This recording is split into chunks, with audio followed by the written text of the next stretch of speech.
আমি এখন যে ঘটনাটি শেয়ার করতে চাচ্ছি সেটা আমার গ্রাম কলিগ্রামের ঘটনা। ঘটনাটি একজনের সাথে ঘটে না, তবে ঘটনা যাকে নিয়ে কেন্দ্র করে তার নাম আনেরা বেগম। তাকে সবাই দাদি বলে ডাকত। তো মূল ঘটনায় আসা যাক। ঘটনাটি 1998 সালের। আপনারা সবাই ভালোভাবে জানেন যে 1998 সালে প্রচুর পরিমাণে বন্যা হয়েছিল। তো আগেই একটা ঘটনায় বলেছি যে আমাদের গ্রামটি পদ্মা নদীর তীরে, অর্থাৎ পদ্মার শাখা নদীর পাশে, মানে আমাদের গ্রামটি পদ্মা নদীর পাশ দিয়ে চলে যাওয়া একটি গ্রাম। ঘটনাটি যখনকার, তখন আমাদের গ্রামটি আরও নিচু ছিল। তখন মানে অনেক নিচু থাকলেও এখন অনেকটা উঁচু হয়ে গেছে। বন্যার পানি আগের মতো আর ঢুকতে পারে না। তো তখন মানে 1998 সালে সেই বন্যায় আমাদের গ্রামেও পানি ঢুকে পড়ে। এমন কোনো বাড়ি নেই যেখানে পানি ঢুকে পড়েনি। আমাদের গ্রাম সহ আশেপাশের প্রায় সব গ্রামেই পানি ঢুকে যায়। তো ঘটনাটি যে দাদির সাথে ঘটে, তিনি ছিলেন একজন বিধবা নারী এবং তিনি ছিলেন বন্ধ্যা। তার মানে তার কোনো সন্তান ছিল না, আর ওনার বয়স ছিল প্রায় 65 থেকে 70 বছর। তিনি তার খাবারের চাহিদা মেটাতে বিভিন্ন এলাকায় ঘুরে ঘুরে সাহায্য চাইতেন এবং দিন শেষে যা পেতেন তা দিয়ে বাজার করতেন। এবং পাশেই বিশাল বিশাল আমের গাছ ছিল, মাঠের পর মাঠ বিস্তৃত গাছ, এক পাশ থেকে আর এক পাশ দেখা যেত না। এখন সেই বাগানের কিছু অংশ আছে, সেখান থেকে তিনি লাকড়ি সংগ্রহ করতেন এবং রাতে রান্না করতেন। আবার পরের দিন সেম কাহিনী। এভাবেই চলতে থাকে তার জীবন। তো সেই ভয়াবহ বন্যা গ্রামে ঢোকার পর তিনি তার বাড়ি থেকে বের হতে পারতেন না এবং তিনি তখন থেকে প্রায় না খেয়েই থাকতেন। গ্রামের কোনো মানুষ বা পৌরসভার পক্ষ থেকে কিছু আসলে তাই খেত। এভাবে প্রায় অনেক দিন কেটে যায়। সেই বৃদ্ধার ঘর থেকে কোনো সাড়া শব্দ আসে না। তাই কয়েকজন মিলে ওনার বাড়িতে গিয়ে দেখে ঘরে কেউ নেই এবং ঘরের ভেতর থেকে অনেক পচা গন্ধ আসছে। আর ওনার বাড়ি একটু নিচু হওয়ায় ওনার বাড়ির ভেতরে পানি উঠে গিয়েছিল। সবাই বৃদ্ধাকে না পেয়ে মনে করেন হয়তো বৃদ্ধা খাবারের জন্য অন্য কোথাও গেছেন। বিষয়টি সবাই স্বাভাবিকভাবেই নেন। আসলে বৃদ্ধাটি অনেক দিন না খেয়ে থাকতে থাকতে অনেক দুর্বল হয়ে পড়েন এবং উনি ঘর থেকে বের হতে না পারায় এক সময় মারা যান। ওনার মৃত্যুর ঘটনাটা আমরা পরে জানতে পারি, আপনারাও জানতে পারবেন। এভাবে অনেকটা সময় কেটে যায়। তখন বন্যার পানিও শুকিয়ে যায়। অনেক দিন পর তখনকার সময়ে একটা পাগল ছিল আমাদের গ্রামে। ওর নাম ছিল ঝাড়ু পাগল। তিনি প্রায়ই বলতেন এই দাদি আনেরার সাথে নাকি তার মাঝে মাঝে দেখা হয়। দাদি নাকি তাকে বলে, তোরা সবাই মরবি, কাউকে শান্তিতে থাকতে দেব না। সবাই পাগলের পাগলামি মনে করে হেসে উড়িয়ে দেয়। তো একদিন হয় কি, তখন যারই সন্তান সম্ভবা হন যিনি, তারই সন্তান কোনো না কোনোভাবে মানে মিসক্যারেজ হয়ে যায় আর কি। একদিন এক অন্তঃসত্ত্বা নারী রাতে বাড়ি থেকে বের হয়। বাড়ির একটু দূরেই বাথরুম, সেই কারণেই বের হন তিনি। এবং সেদিন তার স্বামীকে অনেক ডাকাডাকি করেন তিনি, তারপর স্বামী ওঠেন না এবং তিনি একাই বাথরুমের উদ্দেশ্যে রওনা হন। এবং হঠাৎ করেই তিনি দেখেন যে চারিদিকে শব্দ টব্দ সব কিছু বন্ধ, নিস্তব্ধ একটা পরিবেশ। কিছুক্ষণ পর টয়লেটের ভেতর থেকে তিনি শুনতে পান দূর থেকে কেউ আসছে, পাতার উপর খসখস শব্দ। তিনি একটু ভালো করে লক্ষ্য করে দেখেন যে কোনো এক বৃদ্ধা মহিলা তার দিকে এগিয়ে আসছে।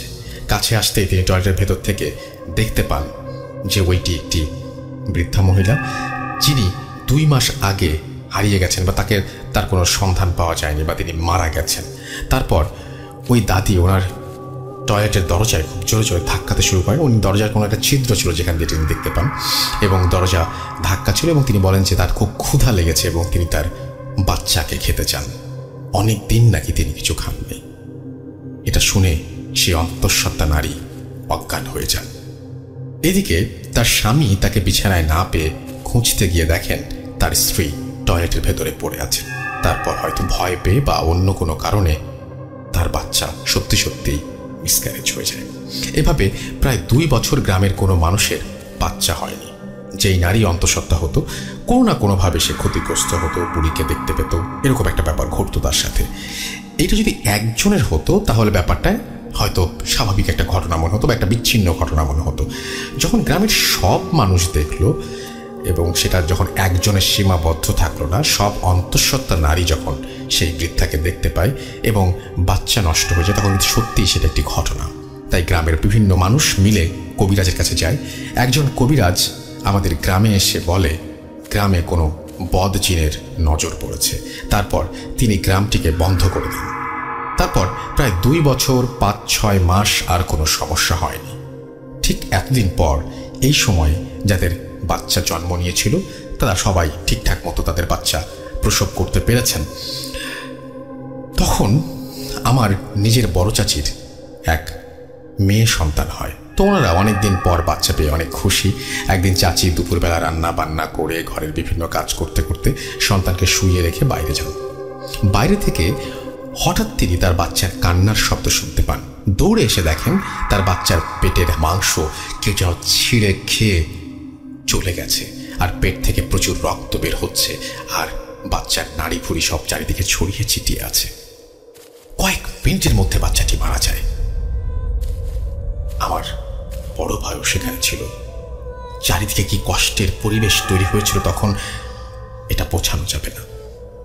অনেকদিন পর আমাদের পরিবারে একটা সন্তান আসে, কিন্তু সে মারা গেল, এইভাবে মারা গেল। এই ঘটনা কেন ঘটলো কেউ বুঝে উঠতে পারে না। এইভাবে আরো কয়েকটা বাচ্চার নির্মম মৃত্যু হয়। শেষ যে বাচ্চাটা মারা যায় তিনি আমার সম্পর্কে প্রতিবেশী চাচি হন, তার বাচ্চা। তিনি ঘটনার দিন বাইরে থেকে ঘরে ঢুকতেই দেখেন তার বাচ্চাটিকে ওই বৃদ্ধা মহিলা তার মাথা বাচ্চার পেটের মধ্যে ঢুকিয়ে দিয়ে কামড়ানোর মতো করে কিছু একটা খাচ্ছে। এই ঘটনা দেখে তিনি অনেক জোরে জোরে চিৎকার করেন। আশেপাশের মানুষজন কি হলো ব্যাপারটা দেখতে আসে, আর ওই চাচি ওনাদের সব খুলে বলেন। তখন গ্রামবাসী ভাবে বৃদ্ধা মহিলা হয়তো এখনো বেঁচে আছে এবং তিনি এই কাজগুলো করছেন। তারপর গ্রামে একটা মিটিং ডাকা হয়। সেই মহিলাকে ধরতে হবে, অর্থাৎ সেই বৃদ্ধাকে ধরতে হবে। 10-15 জনকে দায়িত্ব দেওয়া হয় এবং আমাদের চেয়ারম্যান চাচা আক্কাস আলীর বাড়িতে একটা মিটিং ডাকা হয়। যাদের ছোট ছোট বাচ্চা আছে তাদেরকেও সেই মিটিংয়ে ডাকা হয় এবং যারা সন্তান সম্ভবা তাদেরকেও ডাকা হয়। আর এই সব ঘটনার জন্য গ্রামের ছোট থেকে বড় সবাই আতঙ্কিত ছিল। তাই ওই সব মহিলা তাদের সন্তান সহ আক্কাস সাহেবের বাড়িতে থাকে, আর সবাইকে বলা হয় কেউ যেন রাতে না ঘুমায়। আর এদিকে 10 থেকে 15 জন ওই বাড়ির চারপাশে বিভিন্ন ঝোপ ঝাড়ে কেউ বা গাছের ডালে বসে থাকে।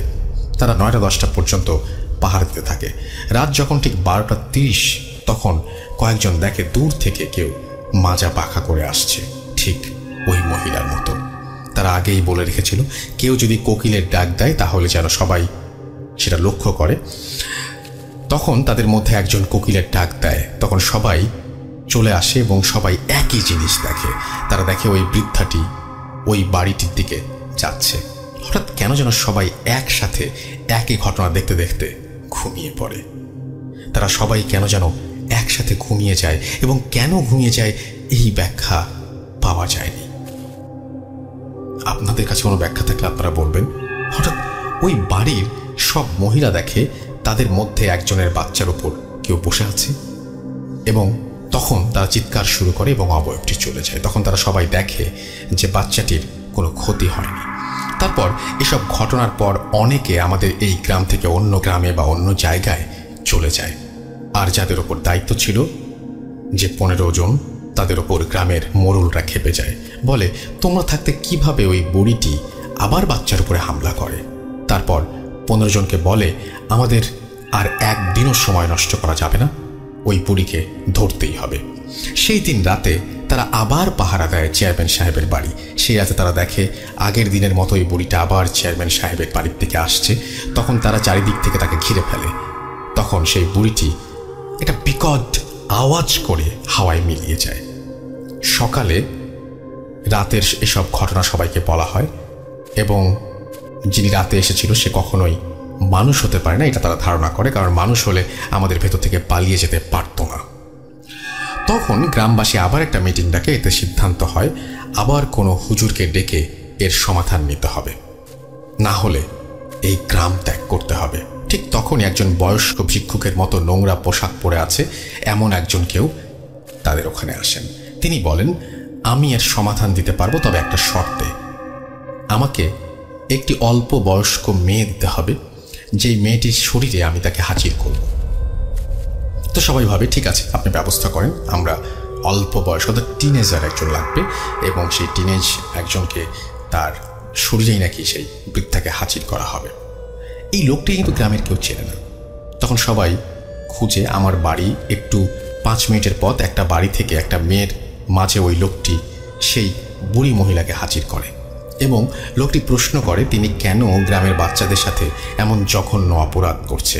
তখন মেয়েটির ভেতর থেকে বলে, 1998 সালে যখন বন্যা হয় তখন তো কেউ আমার খোঁজ খবর নেয়নি, আমি না খেতে পেয়ে মারা গেছি, তারপরও কেউ আমার খোঁজ নেয়নি, আমার লাশ কবর ও জানাজা হয়নি, আমার সাথে এমন অত্যাচার হয়েছে, তাই আমি গ্রামের কাউকে শান্তিতে থাকতে দেব না। তখন সেই লোকটি বলে, কি করলে তুমি শান্তি পাবে বলো, তাই করা হবে, এসব অবুঝ শিশুদের সাথে এমন জঘন্য অত্যাচার তুমি করো না। তখন সেই বৃদ্ধা মহিলাটি সেই যুবতীর কণ্ঠে বলে, আমার লাশটি এখনো আমার বাড়ির ঘরে মাটি চাপা পড়ে আছে, লাশটি তুলে জানাজা পড়িয়ে কবর দিলেই আমি শান্তি পাব। তখন তারা ওই বৃদ্ধা মহিলার ঘরের মাটি খুঁড়তেই কিছু হাড় পায় এবং জানাজা পড়িয়ে তাদেরকে কবর দেয়া হয়। তারপর থেকে আর কোনো সমস্যা হয়নি। আর ওই লোকটি বলে, আমাকে আর কোনোদিন খুঁজে পাবেন না, তাই বলে তিনিও চলে যান। ওই লোকটি আবার কোনো জিন ছিল নাকি সেটা অজানা। তারপর থেকে আজ পর্যন্ত কোনো সমস্যা হয়নি, তবে ওই বুড়ির বাড়ির পাশে গেলে নাকি অনেকে এখনো মাঝে মাঝে কান্নার শব্দ শুনতে পান। ঘটনাটা শেষ হয় 2006 সালে। এই ছিল আমাদের গ্রাম কলিগ্রামের এক ভয়ঙ্কর ঘটনা। ঘটনাটি একটি সত্য ঘটনা, গ্রামের সবাই এই ঘটনা জানেন, ভালো লাগলে পড়ে শোনাবেন। এরপরে তিনি লিখেছেন, তার নাম মোহাম্মদ ইখলাস শেখ বাপ্পি, কলিগ্রাম, বাঘা, রাজশাহী, পদ্মা নদীর শাখা নদীর পাশের গ্রাম। তারপরে তিনি তার ফোন নাম্বার শেয়ার করেছেন।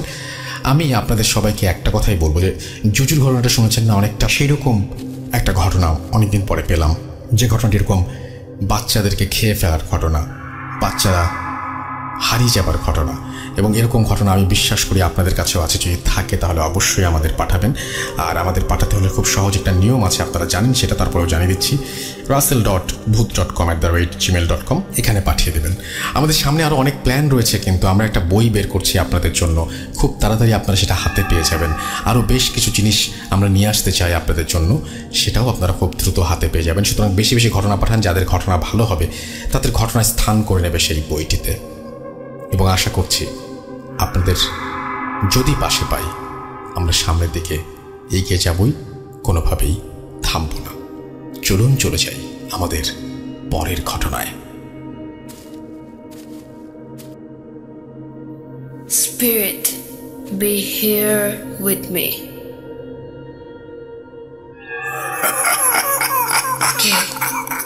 কে তুমি? Bhoot.com. The fear returns with Russell.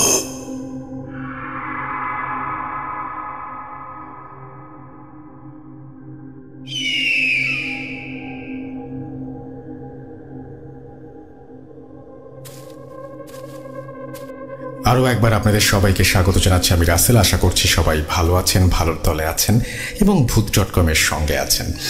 আমি এখন যেটা করতে চাই সেটা হচ্ছে আমি চলে যেতে চাই আমার পরবর্তী ঘটনায়, এবং এই ঘটনাটি আমি পেয়েছি গাইবান্ধা থেকে। আমি বিশ্বাস করি বাংলাদেশের বিভিন্ন জায়গায় ছড়িয়ে ছিটিয়ে আছে এমন অসংখ্য ঘটনা, যে ঘটনাগুলো আমরা এখনও জানতে পারিনি। অনেকে আমাদের এই প্রোগ্রাম হয়তো রেগুলার শোনেন, অনেক আগে থেকে শোনেন, কিন্তু মেসেজ যেমন করেন না তেমন ঘটনাও পাঠান না। এবং সেটার কারণ হচ্ছে অনেকের মধ্যে অস্বস্তি বোধ আছে, অনেকের সময়ের অভাব রয়েছে, নানা রকমের কারণ রয়েছে। আমি বলবো আপনারা যদি একটু কাইন্ডলি ঘটনা পাঠান তাহলে আমার জন্য খুব সুবিধা হয়। বাংলাদেশের বিভিন্ন জায়গার ঘটনাগুলো, পৃথিবীর বিভিন্ন জায়গার ঘটনাগুলো আমি আসলে আপনাদের সামনে তুলে ধরতে পারি। আর সেই জন্যই আমি চাইবো আপনারা আমাকে ইমেল করুন, যত বেশি সম্ভব ইমেল করুন, আপনার ঘটনা জানিয়ে দিন আমাকে। সেটা আপনার সাথে ঘটতে পারে, আপনার ফ্যামিলির কারোর সাথে ঘটতে পারে। আমি ভাবছি আজকে একটা জমিদার বাড়ির ঘটনা আমি শেষের দিকে শুনিয়ে দেবো আশা করছি। সেই ঘটনাটাও আশা করছি আপনাদের অনেক ভালো লাগবে। যে কথা বলছিলাম যে এখন যে ঘটনাটি আমি প্লে করতে যাচ্ছি সেটি আমাকে পাঠিয়েছেন যিনি, তার বাড়ি গাইবান্ধা এবং তার নানার সাথে ঘটে গিয়েছিল এই ঘটনাটি, এবং সেই ঘটনাটি আমি আপনাদের সামনে উপস্থাপন করতে চাই। চলুন শুনে আসি ঘটনাটি। আশা করছি যে এই ঘটনাটিও আপনাদের অনেক ভালো লাগবে। হ্যালো রাসেল ভাই, জিজ্ঞেস করলাম না আপনি কেমন আছেন, কারণ আপনি বরাবরই ভালো দলে থাকেন। আমি ভূত এফএমের বিরাট বড় একজন ফ্যান ছিলাম, তো ভূত এফএম বন্ধ হয়ে যাওয়ার পর খুব খারাপ লাগছিল। আপনি আবার আমাদের মাঝে ভূত.com না হাজির হয়েছেন, তো বিষয়টা অনেক ভালো লেগেছে। শুধু আমার না, যারা ভূত এফএমের ফ্যান ছিল সকলেরই অনেক ভালো লেগেছে। তো আমি কখনো ভূত এফএমে ঘটনা শেয়ার করি নাই বা ভূত.com এর মধ্যে কখনো ঘটনা সিন করি নাই, তো এটাই আমার ভূত.com শেয়ার করা প্রথম ঘটনা হতে চলেছে। যদি ঘটনাটি সিলেক্ট হয় অবশ্যই আপনি শেয়ার করবেন।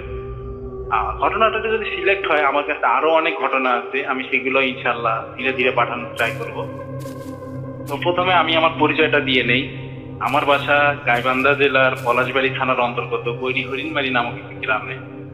ঘটনাটি যে আমার নানার সাথে ঘটে যাওয়া একটা ঘটনাটি ঘটেছে আজ থেকে প্রায় 30 বছর আগে। তো আমি কথা না বাড়িয়ে আমি আমার ঘটনায় চলে যাই। তো আমার নানার বাসার পরিচয়টা দিই। আমার নানার বাড়ি হলো রংপুর জেলার অন্তর্গত পীরগঞ্জ থানার একটি গ্রামে। তো ঘটনায় চলে যাই। ঘটনা যেদিন ঘটে, অর্থাৎ আমার নানার বাবা দীর্ঘদিন পৃথিবীতে বেঁচে ছিলেন, প্রায় 110 বছর তিনি পৃথিবীতে বেঁচে ছিলেন। তিনি যেদিন মারা যায়, তো তিনি মারা যায় ঠিক সন্ধ্যার দিকে তিনি মারা যায়। তো সন্ধ্যার দিকে মারা যাওয়ার পর আমার নানা তিনি চিন্তা করলেন তার বাবা মারা গেছে, তো কাফন তো আনতে হবে। কথা না বাড়িয়ে তিনি চিন্তা করলেন যে সে নিজেই যাবে কাফন আনতে। তো তার বাসা ছিল গ্রাম থেকে তাকে কাফন কাপড় কিনতে হলে পীরগঞ্জ থানার যে বাজারটা আছে তাকে সেখানে যেতে হবে। তো তার গ্রামটা ছিল অনেক ভিতরে, সেখান থেকে তাকে সাইকেল নিয়ে তিনি রওনা দিলেন কাফন কাপড় কেনার। তো তিনি বাসা থেকে বের হলেন সাইকেল নিয়ে, নর্মাল ভাবে তিনি যেভাবে এতদিন পীরগঞ্জ থানায় যে বাজার আছে সেখানে তিনি বাজার করতেন, ঠিক সেইভাবে তিনি রওনা দিলেন বাজার করার উদ্দেশ্যে। সেখানে এসে তিনি কাপড় কিনবেন। তো তিনি বাসা থেকে বের হন, সাইকেল নিয়ে ভালোভাবে বের হন। তো গ্রাম অঞ্চলের রাসেল ভাই আপনি খেয়াল করে দেখবেন যে নদী পারাপারের জন্য সাঁকো থাকে, সাধারণত সাইকেল নিয়ে হোক বা যে কোনো যানবাহন নিয়ে চলাফেরা করার জন্য সাঁকো। তো তিনি সাইকেল নিয়ে বেশ ভালোভাবে সেই সাঁকোর কাছে পৌঁছালেন এবং সাঁকো পার হয়ে তাকে পৌঁছাতে হবে পীরগঞ্জ থানার যে বাজার আছে সেখানে যেতে হবে। তাকে গেলে ওই সাঁকোটা পার হতেই হবে সাইকেলে। তো তিনি ভাবলেন সাইকেলে যেভাবে পারে সেভাবে। সাইকেল নিয়ে তিনি যখনই সাঁকোর উপর উঠলেন, তো উঠার পরে তিনি নর্মালি দেখতে থাকলেন যে সাঁকোটা কাঁপাকাঁপি করতেছে। তো ভাবলেন কাঁপতেই পারে, বাসের তৈরি একটা সাঁকো, নর্মাল ভাবে এটা কাঁপতেই পারে, ব্যাপারটা তিনি নর্মাল ভাবে নিয়ে হতেই পারে, সাইকেল নিয়ে উঠতে হতেই পারে। তিনি আর কোনো কিছু না ভেবে সাইকেল নিয়ে ভালোভাবে সাঁকোটা ক্রস করে চলে গেলেন। এভাবে তিনি ভালোভাবে পীরগঞ্জ থানার যে বাজার আছে সেখানে পৌঁছালেন এবং দোকানে গিয়ে কাফনে কাপড় কিনলেন। তো কিনে তিনি যখন তার পকেট থেকে টাকা বের করতে যাবেন, দেখেন যে তার পকেটে কোনো টাকা নেই, অথচ তিনি বাসা থেকে টাকা নিয়ে বের হয়েছেন। তিনি ব্যাপারটা বুঝতে পারলেন না। তিনি বললেন যে কিভাবে কি হলো, আমি পকেটে টাকা নিয়ে বের হলাম। তো তখন সে খেয়াল করলো যে সাঁকোর ওখানে কাঁপাকাঁপি হলো, তখন আমার পকেট থেকে টাকা পড়ে গেছে কিনা। তখন সে ব্যাপারটা ভাবলো হয়তো ওখানেই টাকা পড়ে গেছে। তো দোকানদার তার পরিচিত থাকায় দোকানদার তাকে বললো যে আপনি নিয়ে যান, সমস্যা নেই, পরবর্তীতে যে কোনো সময় এসে আপনি টাকাটা যে কোনো জিনিসে দিয়ে দেবেন, আপনি কাপড় নিয়ে চলে যান। তো উনি দোকানদারের সাথে কথা বলে কাপড় নিয়ে সাইকেল নিয়ে আবার ব্যাক করে আবার যখন ওই সাঁকোর কাছে আসলেন, তখন তিনি চিন্তা করলেন যে এখানে তখন আমার টাকাটা পড়ে যেতে পারে, একটু দেখি এখানে পড়ছে কিনা। তিনি দেখলেন যে এক সাইডে টাকাটা পড়ে, টাকাটা যেভাবে তিনি নিয়েছিলেন ওইভাবেই ভাগ করা এবং ওখানে টাকাটা পড়ে। তিনি টাকাটা ওখান থেকে নিলেন এবং চিন্তা করলেন এদিক দিয়ে তো শুধু আমি যাতায়াত না, অনেকেই যাতায়াত, অনেক কিন্তু এদিক দিয়ে চলাফেরা করে, তো টাকাটা এখন এইভাবে কি করে থাকলো, টাকাটা তো এখানে থাকার কথা না। তো তিনি আর ভাবলেন না হয়তো কেউ নেয়নি বা কারোর জন্য হয়তো করেনি। তিনি ভালোভাবে টাকাটা হাতে নিলেন, টাকাটা হাতে নিয়ে তিনি নর্মাল ভাবে আবার বাসায় আসার জন্য তিনি যে পথটি বেছে নিলেন ওই পথটি ছিল শর্টকাট একটা পথ, যে তাড়াতাড়ি যেন বাসায় পৌঁছাতে হয়। অলরেডি সে যখন সন্ধ্যায় বের হয়েছিল তখন প্রায় রাত 9টা বাজে। গ্রামের মধ্যে রাত 9টা মানে অনেক রাত। অলরেডি কাপড় কিনে নিয়ে তিনি যখন ব্যাক করতেছিলেন, বেরোতে 9টা বেজে গেছে। তার একটু আছে, প্রায় 1 কিলোমিটার গেলেই তার বাসা। তো সেখানে 3 রাস্তার একটা মোড় আছে, 3 রাস্তার মোড়ে একটা বিরাট বড় বট গাছ। আসল ঘটনাটা ঘটে এখানে। তিনি যখন বট গাছের নিচে আছে, হঠাৎ মনে হলো তার সাইকেলটা কেউ আটকায়। সাইকেলটা কেউ দাঁড় করাচ্ছে, যে সাইকেলটা সে পেডাল দিচ্ছে কিন্তু সাইকেল আর আগে যাচ্ছে না। তো সেখানে এসে থেমে গেল। থেমে যাওয়ার পরে থেমে গেছে বলতে কি তার অনুভব হচ্ছে যে সাইকেলটা কেউ আটকেছে, সে প্যাডাল করতেছে কিন্তু সাইকেল আর আগে যাচ্ছে না। ধীরে ধীরে সে খেয়াল করলো যে তার শরীরের উপর তার আর কোনো কন্ট্রোল শক্তি নাই, সে প্যাডালও করতে পারতেছে না, প্লাস সাইকেলটা এগিয়ে নিয়ে সেটা তো সম্ভবই হচ্ছে না। তো হঠাৎ সে লক্ষ্য করলো যে সাইকেল সহ তার দেহটা, তিনি নিজে সাইকেলের উপর বসে আছেন, সাইকেলটা সহ, এবং তিনি নিজে উপরে উঠে যাচ্ছেন, মাটি থেকে অনেক উপরে উঠে যাচ্ছেন। ধীরে ধীরে তিনি বিষয়টা খেয়াল করতে থাকলেন যে তিনি বট গাছের একটা ডালের উপর ধীরে ধীরে উঠে গেলেন মাটি থেকে, অটোমেটিক। তিনি বুঝতে পারলেন না তার সাথে কি করতেছে, যে এটা কি করে সম্ভব, এটা কি করে হতে পারে, যে কেউ না এখানে, কাউকে আমি দেখতেছি না, আমি কি করে উঠে যাচ্ছি। তো তিনি হঠাৎই নিজেকে দেখতে পেলেন যে মাটি থেকে তিনি বট গাছের উপরে অলরেডি উঠে গেছেন। হয়তো তার তিনি চিল্লাবেন না কি করবেন এটা তার মনে আসতেছিল না, তার আর কোনো শক্তি পাচ্ছিল না, সে তার নিজের দেহকে কন্ট্রোল করবে এই শক্তিটা নাই, প্লাস সাইকেলের উপরে সে অলরেডি বসে আছে। এইরকম অবস্থাতেই সে বটগাছের একটা ডালার উপরে উঠে গেছে। তো তখন সে মনে মনে ভাবতে থাকলো যে আমি নিজেকে তো বাঁচাতে হবে, এইভাবে তো আমি কি হবে, এখানে কি করতে চলেছে আমার সাথে, আমি তো কিছু বুঝতে পারছি। তখন সে মনে মনে যতটুকু পারে যে দোয়া করতে পারে তিনি মনে মনে সব উচ্চারণ করতে থাকলে, বা যতটুকু পারে পড়তেছিলেন। তো হঠাৎ পড়তে পড়তে তিনি খেয়াল করলেন যে তার শরীরে আবার শক্তি ফিরেছে। যে নর্মাল ভাবে ছিলেন সেই নর্মাল ভাবে তার শরীরে শক্তি ফিরে আসতেছে, প্লাস স্বাভাবিক হচ্ছে। তো স্বাভাবিক হতে হতে হঠাৎ করে তিনি বটগাছ থেকে নিচে পড়ে যান, একদম সাইকেল সহ তিনি বটগাছ যে ডালে ছিলেন ওখান থেকে নিচে পড়ে যান। সাইকেলটা একদিকে পড়ে যায়, তিনি আরেকদিকে পড়ে যান। সাইকেলটা পড়ে যাওয়ার সঙ্গে সঙ্গে ভেঙে যায়, প্লাস তার এক সাইড হয়ে তিনি পড়ে যায়। এক হাত হয়ে পড়ে যাওয়ার ফলে তার এক হাত তার শরীরের নিচে পড়াতে সে হাতটা ভেঙে যায়, তারপর যে পাশ হয়ে পড়ে ওই পাটা ভেঙে যায়। তো তিনি আর ওখান থেকে উঠে দাঁড়ার মতো তার আর কোনো শক্তি ছিল না। তো ওখানে তিনি চিল্লাচিল্লি করেন। তো ওখানে বটগাছের সাথে একটা বাসা ছিল একটু দূরে, সেখান থেকে লোকটা চিল্লাচিল্লি শুনে চলে আসার পরে তাকে উদ্ধার করে তাকে বাসা পর্যন্ত নিয়ে যায়। তো রাসেল ভাই এই ছিল ঘটনা। তারপর সেখান থেকে তাকে নিয়ে যাওয়ার পরে তিনি বাসায় ভালোভাবে যান, তাকে ঘটনা সব এই লোকটাকে বলেন যে এই ঘটনা। লোকটা বলে যে এখানে অনেক সাথে অনেক ঘটনাই ঘটে থাকে, ব্যাপারটা সেটা কঠিন কিছু না, এটা নর্মাল ভাবেই তিনি তাকে বোঝালেন, তাকে সান্ত্বনা দেওয়ার চেষ্টা করলেন। তো তাই ওই লোকটা কি তাকে আমার নানাকে ধরে ভালোভাবে বাসায় নিয়ে গেলেন।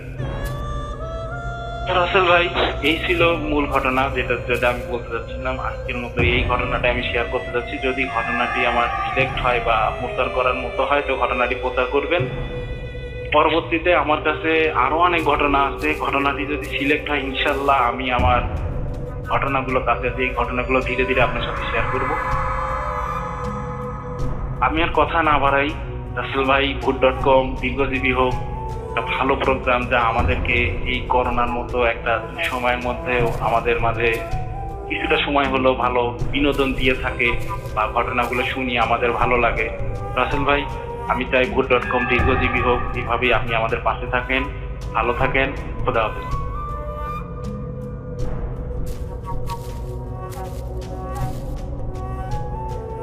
Spirit, be here with me.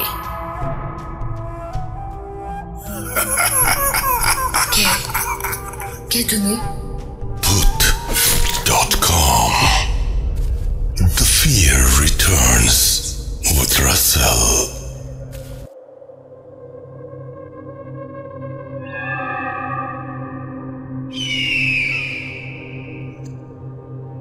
আমরা বিভিন্ন সময় বিভিন্ন ঘটনা নিয়ে আপনাদের সামনে হাজির হই। ব্ল্যাক ম্যাজিক যারা করে তাদেরকে কেমন মানুষ মনে হয়? আজকের আমাদের ফেসবুকে যে পোস্ট আছে সেই পোস্টের নিচে আপনারা জানিয়ে দিন সেটা। এবং সে সাথে আমরা সবাই মিলে একটা শপথও করতে পারি যে আমরা কোনোদিন এই ধরনের খারাপ কোনো কাজ কখনো করব না, এইরকম ধরনের খারাপ কাজ করে অন্যকে ক্ষতিগ্রস্ত করব না। কারণ ব্ল্যাক ম্যাজিক যিনি করেন তিনিও কিন্তু সমানভাবেই ক্ষতির সম্মুখীন হন, তাকেও অনেক কিছু হারাতে হয় জীবন থেকে। এবং দেখেন যারা ব্ল্যাক ম্যাজিক করেন বা এই সমস্ত কালো জাদু চর্চা করেন তারা কিন্তু জীবন থেকে বিচ্ছিন্ন, তারা বেশিরভাগই পরিবার থেকে বিচ্ছিন্ন এবং তাদের মৃত্যু হয় নির্মম মৃত্যু। তো আমরা এই সমস্ত কাজ থেকে দূরে থাকব। তবে যারা এই সমস্ত ঘটনা ঘটিয়েছেন সেই সমস্ত ঘটনার কোনো তথ্য বা কোনো বিবরণ যদি আপনার জানা থাকে তাহলে অবশ্যই আমাদেরকে ইমেইল করবেন। আমাদের ইমেল অ্যাড্রেস হচ্ছে russell.bhoot.com@gmail.com। আপনার নাম, ঠিকানা এবং ফোন নাম্বার সহ আপনার জীবনে ঘটে যাওয়া বা আপনার জানা সেরা ঘটনা লিখে পাঠিয়ে দিন আমার কাছে। ঘটনার শুরুতে অবশ্যই উল্লেখ করুন যে ঘটনাটি আপনি স্টুডিওতে এসে শেয়ার করতে চান নাকি আপনি চান আপনার ঘটনা আমরা পড়ে শোনাই। যারা দেশের বাইরে রয়েছেন তারা সরাসরি অডিও ক্লিপ পাঠাতে পারেন বা লিখেও পাঠাতে পারেন ঘটনাটি, এটা পুরোপুরি আপনার ব্যাপার। আর আমাদের ফেসবুক পেজ ভিজিট করতে ভুলবেন না, www.facebook.com/russell.স্বাধীন। আমি প্রতি মুহূর্তে নিজেকে পরিবর্তন করি, প্রতি মুহূর্তে নিজেকে ডেভেলপ করি শুধুমাত্র আপনাদের যোগ্য হওয়ার জন্য, আপনাদেরকে এতটুকু বেশি আনন্দ দেওয়ার জন্য। যেদিন এপিসোড ভালো হয় তার পরের দিনের চ্যালেঞ্জটা কিন্তু আরও অনেক বেশি, অর্থাৎ আজকের এপিসোডটি আরও বেশি ভালো হতে হবে, তাই না? যাই হোক, আমরা যে প্রসঙ্গে ছিলাম সেই প্রসঙ্গে থাকি। আমরা ছিলাম ব্ল্যাক ম্যাজিকের প্রসঙ্গে, এবং ব্ল্যাক ম্যাজিক কি জঘন্য সেটা আমরা সবাই জানি, এবং এই রকমই একটা ঘটনা আমরা এখন প্লে করব এবং আশা করছি যে এই ঘটনাটি আপনাদের ভালো লাগবে। আমাদের কাছে আরও অনেকগুলো ঘটনা রয়েছে বিভিন্ন বিষয়ে, বাংলাদেশের বিভিন্ন প্রান্ত থেকে আসা, এবং আমি যেটা বলছিলাম যে জমিদার বাড়ি থেকে শুরু করে সব ধরনের ঘটনায় আমরা আস্তে আস্তে প্লে করব। আশা করছি পুরোটা সময় আমার সঙ্গে থাকবেন। চলুন শুনে আসি আমাদের আজকের এই এপিসোডের তৃতীয় ঘটনা। আসসালামু আলাইকুম রাসেল ভাই, আমি সিলেটের মৌলভীবাজার থেকে বলছি। ভোট.com শুরু থেকেই শোনা, ভূত FM এর আগে অনেক বছর ধরে শুনে আসছি। তো আজ আমি আমার নিজের ফ্যামিলির সাথে ঘটা একটি ঘটনা আপনাদের সাথে শেয়ার করতে যাব। তো সঙ্গত কারণে আমি আমার নাম, ঠিকানা কোনো কিছুই বলছি না, আমি সরাসরি ঘটনায় চলে যাচ্ছি। ঘটনাটি 2015 সালে কোন একটি রাতে ঘটেছিল। সব অন্যান্য দিনের মতনই আমি নিজের খাওয়া দাওয়া শেষ করে ঘুমোতে গেলাম। হঠাৎ মাঝরাতে আম্মুর গুঙানোর শব্দে আমার ঘুমটা ভাঙে। তো আমি সরাসরি আম্মুর রুমে চলে যাই, আব্বু রুমে চলে যাই। তো ওখানে গিয়ে রাসেল ভাই দেখলাম যে আম্মু ওয়াশরুমের যে ফ্লোরটা ওইখানে বসে প্রচুর বমি করতেছিল। তারপর অবস্থা অবনতি দেখে আম্মুকে নিয়ে সরাসরি ডাক্তারের কাছে চলে যায় তৎক্ষণিক। তো আম্মুর সমস্যাটা বেসিক্যালি ছিল, আম্মু যেটা বললো যে মাথা ঘোরাচ্ছিল হঠাৎ করে, মানে একদম সুস্থ ছিল আমরা সবাই একসাথে রাতে ট্রেনে করলাম, একদম আম্মু ঘুমোতে গেল। ঠিক ফজরের আগ দিয়ে ঘটনা, আম্মু নামাজ পড়ার জন্য উঠেছিল, হঠাৎ করে আম্মুর মাথা একটা ঘুরান দেয়। তো মাথা ঘুরে আম্মু ফ্লোরে পড়ে যায়। ফ্লোরে পড়ে আম্মু কোনো রকমে বাথরুমে কাছে গিয়ে প্রচন্ড বমি করতে থাকে। আর আম্মু বললো যে প্রচন্ড পেটে ব্যথা ছিল আর বমি ছিল, মাথা ঘুরেছিল। তো ডাক্তারের কাছে নিয়ে যাওয়া হলো, ডাক্তার হসপিটালাইজড করার জন্য বলছিল। তো আমাদের বাসায় আর কোনো মহিলা মেম্বার ছিল না যে হসপিটালে দেখাশোনা করার জন্য। আমি আমার ভাইয়া ছিলাম আর আব্বু ছিল। তো আব্বু তো অফিসিয়াল কাজে থাকা লাগে, তো আমি আর ভাইয়ের তো আম্মুকে একা হসপিটালে দেখা সম্ভব না। তো আমরা বললাম যে পাশের বাসায় আনতে, সেজন্য বললাম যে আম্মুকে বাসায় স্যালাইন লাগিয়ে দিতে। তো ডাক্তার এসে স্যালাইন লাগিয়ে দিলেন বাসায়। তো এর মাঝে বলি রাখি রাসেল ভাই, হাসপাতালে যাওয়ার সময় আম্মুকে অনেকগুলো টেস্ট করা হয়েছিল। হাসপাতালে যাওয়ার পর আম্মুকে অনেকগুলো টেস্ট করা হয়েছিল। তো অনেকগুলো টেস্ট করানোর পর কোনো কিছু ধরা পড়েনি। তো ডাক্তার বললেন যে স্যালাইনটা চলুক, আর যদি কোনো সমস্যা হয় তাহলে, যেহেতু হাসপাতাল থেকে আমাদের বাসাটা খুব কাছাকাছি ছিল, 5 মিনিটের দূরত্ব ছিল, সেজন্য ডাক্তার বললেন যে কোনো সমস্যা হলে যেন আমরা হাসপাতালে যোগাযোগ করে বানিয়ে। তো বিকালের দিকে না রাসেল ভাই, দুপুরের দিকে, মানে স্যালাইনটা সকালে এসে লাগিয়ে দিয়ে যায় ডাক্তার। সারা রাত হাসপাতালে ছিল এবং সকালের দিকে আম্মুকে বাসায় নিয়ে আসা হয়, স্যালাইন লাগিয়ে দেওয়া হয়। 11টা কি 11:30টার দিকে আম্মুর প্রচন্ড কাঁপুনি দিয়ে জ্বর আসতেছিল। তো গরমের দিনে রাখেন ভাই আম্মু কম্বল গায়ে দিয়ে শুয়েছিল এবং হঠাৎ আম্মুর মুখ শরীর সবকিছু কালো হয়ে আসতেছিল। তো এটা দেখে আপনার সাথে সাথে ডাক্তারকে ফোন করি। ডাক্তার বলে স্যালাইনটা খুলে দিতে, আর যদি বেশি সমস্যা হয় তাহলে হাসপাতালে নিয়ে আসার জন্য। তো আমরা হাত পা মালিশ করে দিচ্ছিলাম, শরীর ঠান্ডা হয়ে আসছিল। তো সেই জন্য জ্বরটা তখন অনেকটা ছেড়ে দিয়েছিল, কিন্তু শরীর প্রচন্ড ঠান্ডা হয়ে গেছিল হঠাৎ করে। তো হাত পা মালিশ করে দিচ্ছিলাম রাসেল ভাই, তখন হঠাৎ আম্মু বললেন যে আমাকে ইশারায় বললেন যে আমাদের পাশাপাশি একজন আমাদের মসজিদের ইমাম রয়েছেন, তো ওনাকে ডাকা। তো আমি গেলাম, হুজুরের কাছে গেলাম, হুজুরকে বললাম সব কিছু। হুজুর বললেন যে আসরের নামাজের পরে হুজুর আসবেন। তো যথারীতি হুজুর আসলেন আমাদের পর। আসার পর হুজুর এসে বাসায় যখন আসলেন, আসার পর একটা দীর্ঘ নিঃশ্বাস ছাড়লেন। তারপর হুজুর আম্মুকে দেখলেন, দেখে একটা বোতলে পানি পড়া দিলেন, একটা তাবিজ দিলেন, আর বললেন যে পানি পড়াটা যখন খাবে, পানিটা হুজুরে যে পানিটা দিয়েছেন সেটা যখন খাবে, সে পানিটা খাওয়া মানে একটা নির্দিষ্ট টাইমে পানিটা খেতে হবে। ধরেন যদি 4টার দিকে খাওয়া হয়, ঠিক 2 ঘন্টা পর, মানে যখনই খাবে ঠিক 2 ঘন্টা পরেই পানিটা খেতে হবে, 1 মিনিটও লেট করা যাবে না। এবং তাবিজটা সাথে রাখতে হবে। আর হুজুর বলছিলেন যে 3 দিনের মধ্যে ঠিক হয়ে যাবে, 3 দিন পরে আম্মু যেন হুজুরের সাথে দেখা করে। তো এরকমই ওষুধ, তারপর হুজুরের পানি একসাথে চলছিল সবকিছু। তো আল্লাহর রহমতে 3 দিনের ভিতরে আম্মু সম্পূর্ণ সুস্থ হয়ে যায়। তো আম্মু হুজুরের কাছে আবার যান। তো যাওয়ার পর হুজুর বললেন যে কিছুদিন আগে তোমাদের এই ফ্যামিলির একজন তোমাদের বাসায় আসছিল। তো বললে রাখি রাসেল ভাই যে আমাদের ফ্যামিলিতে আম্মু অসুস্থ হওয়ার আগের দিন আমাদের ফ্যামিলিরই একজন মেম্বার, আমি তার নাম উল্লেখ করছিলাম, সে আমাদের বাসায় এসেছিল। আসার পর আমাদেরকে দেখে শুনে মানে আমাদের সাথে আসার পর যেহেতু আমাদের আত্মীয়র মধ্যে, তো আসেন, আসার পর আড্ডা দেন, তারপর চলে যান নর্মালি একদম। তো হুজুর বলেন উনি যখন আসছিল ওনার সাথে উনি কি বলবো রাসেল ভাই, আসলে এটা বলতে আমার গাটা কাটা দিয়ে ওঠে রাসেল ভাই। উনি নাকি কবর থেকে মাটি, মানে সদ্য দাফন করা কবর থেকে মাটি উনি উলঙ্গ অবস্থায় ওই মাটিটা আনে এবং ওটা দিয়ে নানা রকম রিসোর্সের মাধ্যমে ব্ল্যাক ম্যাজিক করায়। আর ব্ল্যাক ম্যাজিক যার মাধ্যমে করায় সেটা হচ্ছে আসামের এক তান্ত্রিকের মাধ্যমে করায়, এবং এটা এমনভাবে করায় যে ঠিক সময়, মানে 2 ঘন্টা পর পর আম্মুর অবস্থা আরো অবনতি হবে।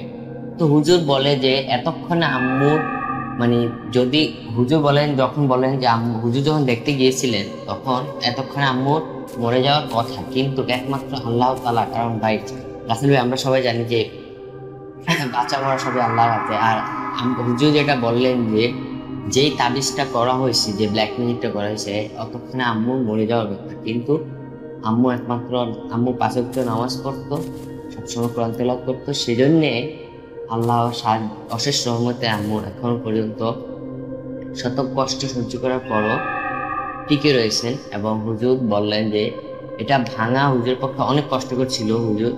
তো এটা ভাঙার পর রাসেল ভাই, তো আম্মু চলে আসলেন বাসায়। বাসায় আসার পর আম্মু অনেকটা, আমরা সবাই ভেঙে পড়ি যে রাসেল ভাই আমাদের ফ্যামিলিরই একজন মেম্বার ফ্যামিলিগত শত্রুতার কারণে এত খারাপ একটা কাজ করবে। আর রাসেল ভাই এটা যে মানে ওনাকে গিয়ে বলা হবে বা ওনাকে কোনো আইনি ব্যবস্থার মাধ্যমে কোনো কিছু করা হবে রাসেল ভাই, সেটা আসলে ভাই কোনোভাবে হয়ে উঠছিল না। কারণ রাসেল ভাই এগুলা প্রুফ কারোর সাথে অনেক কেউ বিশ্বাস করে রাসেল ভাই, কেউ বিশ্বাস করে না, এগুলা প্রুফ হিসেবেও মানা হয় না রাসেল ভাই, আর এটা কোনো বিচারও নাই। তো যে করছে সে তো কুফুরি করছে রাসেল ভাই। আমরা তো রাসেল ভাই এটা ইসলামিক মাইন্ডে, ইসলামিক শরীয়তের মধ্যে থেকে সেটা ফেস করতে হইতেছে, সেটাকে প্রতিরোধ করতে হইতেছে রাসেল ভাই। তো উনি এখন পর্যন্ত উনি সেই একটু করেই যাচ্ছে রাসেল ভাই। আর আমরা অসহায়ের মতো শুধু রাসেল ভাই সেটাকে সাফার করে দিতেছি রাসেল ভাই। এখনো আমাদের বাসায় অনেক অবিশ্বাস্যকর ঘটনা ঘটে, ফ্যামিলি মেম্বারের মধ্যে পরিবর্তন হঠাৎ করে চলে আসে, সবাই হঠাৎ করে রাগান্বিত হয়ে যায় একজন আরেকজনের উপর। তো রাসেল ভাই যে একটা মানুষের কতটা বিকৃত মস্তিষ্ক হলে একটা মানুষ আরেকটা মানুষের উপর এই ধরনের আচরণ করতে পারে ভাই, আসলে রাসেল ভাই এটা আমার বোধগম্য আসে না যে কিভাবে মানুষ এটা করে। আর রাসেল ভাই যারা সাফার করে তারাই বুঝতে পারে যে ভাই এটা আসলে কতটা কষ্টকর, কতটা কষ্টদায়ক।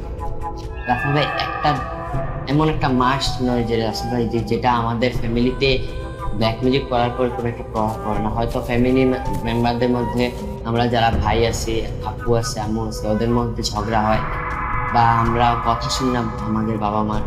তো রাসেল ভাই এরকমভাবেই চলতেছে দিনের পর দিন। আমাদের জন্য দোয়া করবেন। আর যদি কোনো আপনার কাছে ভালো সাজেস্ট থাকে যে কোনো একটা ভালো মিউজিককে দিয়ে আমরা একটা পার্মানেন্ট কোনো একটা করতে পারবো, তাহলে আমাকে অবশ্যই জানাবেন রাসেল ভাই। এই ছিল আমার ঘটনা। দর্শন দীর্ঘজীবী হোক। ধন্যবাদ রাসেল ভাই। আল্লাহ হাফেজ।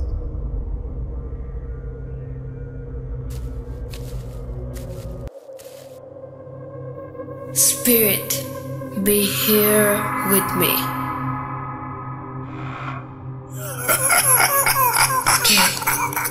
কে তুমি? Put.com. The fear returns with Russell.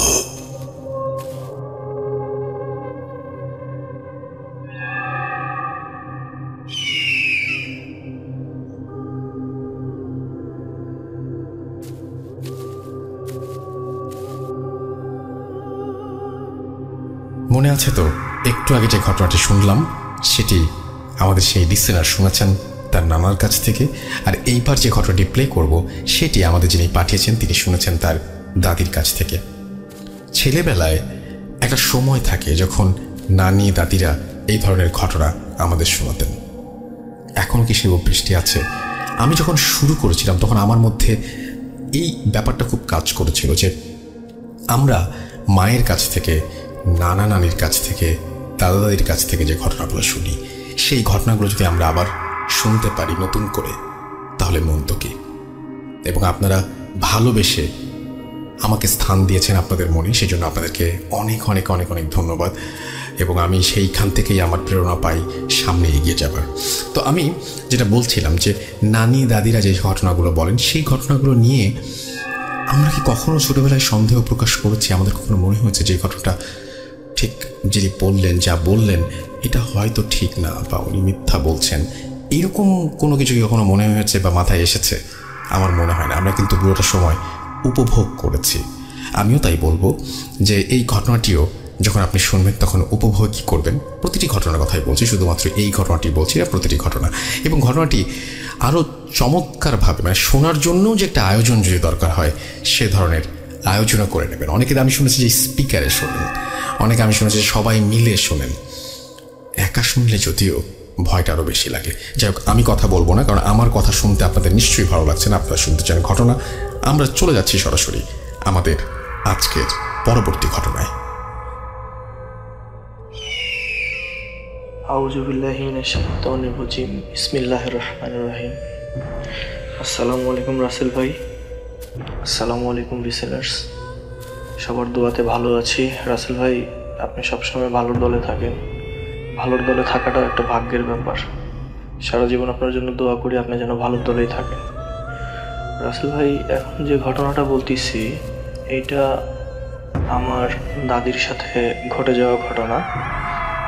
আমার দাদির নাম নূরজাহান বেগম। আর এটা ঘটনাটা খুবই মর্মান্তিক একটা ব্ল্যাক ম্যাজিকের ঘটনা রাসেল ভাই, যেটা আমি আমার বাবার মুখ থেকে শুনে সংগ্রহ করে আপনাকে শেয়ার করছি। খুবই মর্মাহত একটা ঘটনা। যাই হোক রাসেল ভাই, আমার আগের ঘটনাটা বলার জন্য আপনাকে অনেক ধন্যবাদ। এটা আমার দ্বিতীয় ঘটনা। তো রাসেল ভাই, এটা অনেক আগের ঘটনা। ঘটনাটা ঘটে 1952-53 সালের দিকে। তখন আমার বাবা ছোট, বাবা জন্মগ্রহণ করে। আমার বাবাদের 4 ভাই 3 বোন। পরবর্তীতে দাদা আবার বিয়ে করার কারণে আরও 2 বোন ওই ঘরে জন্মগ্রহণ করে। তো যাই হোক রাসেল ভাই, আমার ঘটনার মাধ্যমে আপনারা বুঝতে পারবেন পরবর্তীতে তাদের ভাই বোনের বিষয়টা। তো আমার বাবা কলেজে ফার্স্ট ইয়ারে, তো ওই সময় হঠাৎ করে একদিন সন্ধ্যাবেলা আব্বা দাদা তখন তারা হাট করতো, হাটে হাটে যে মালামাল বিক্রি করতো। আমাদের কাপড়ের বিজনেস ছিল, এখনো আছে, এটা আমাদের পৈতৃক বিজনেস। তো সেই আমলে তো গাড়ি ঘোড়া তেমন ছিল না, গরু গাড়ি বা ঘাড়ে করেই মালামাল নিয়ে অনেক পথ, 10-15 কিলো পথ হেঁটে যে হাট করে আবার ফিরে আসতে হইতো রাসেল ভাই। তো এরকম একটা হাটের দিনে বাসায় কেউ নাই, দাদি আর ছোট ছোট বাচ্চারা। তো হঠাৎ করে দাদি রান্না বান্না করে উঠোনের মধ্যে আসছে, আসার পরে হঠাৎ করে আর দাদিকে পাওয়া যায় না। অনেক খোঁজাখুঁজির পর 2 দিন পরে বাড়ির পাশে একটা বাঁশের ঝাড় ছিল, সেই বাঁশের ঝাড়ে কয়েকজন মানুষ দেখতে পায়, তাকে বাসায় নিয়ে আসে। তো বাসায় নিয়ে আসার পর থেকে তার প্যারানর্মাল অ্যাক্টিভিটিস শুরু হয়ে যায়। সে কোনো কথা বলতে পারে না, সে এক প্রকারে গঙ্গাগঙ্গি করে, অনেক ছটফট করে, অনেক কষ্ট হচ্ছে এরকম বোঝা যায়। তো আব্বা তখন দোয়া কালাম পড়ে দাদিকে ফু দেয়, ফু দেওয়ার পরে আয়তাল কুরসি 100 বার পাঠ করে ফু দেয়।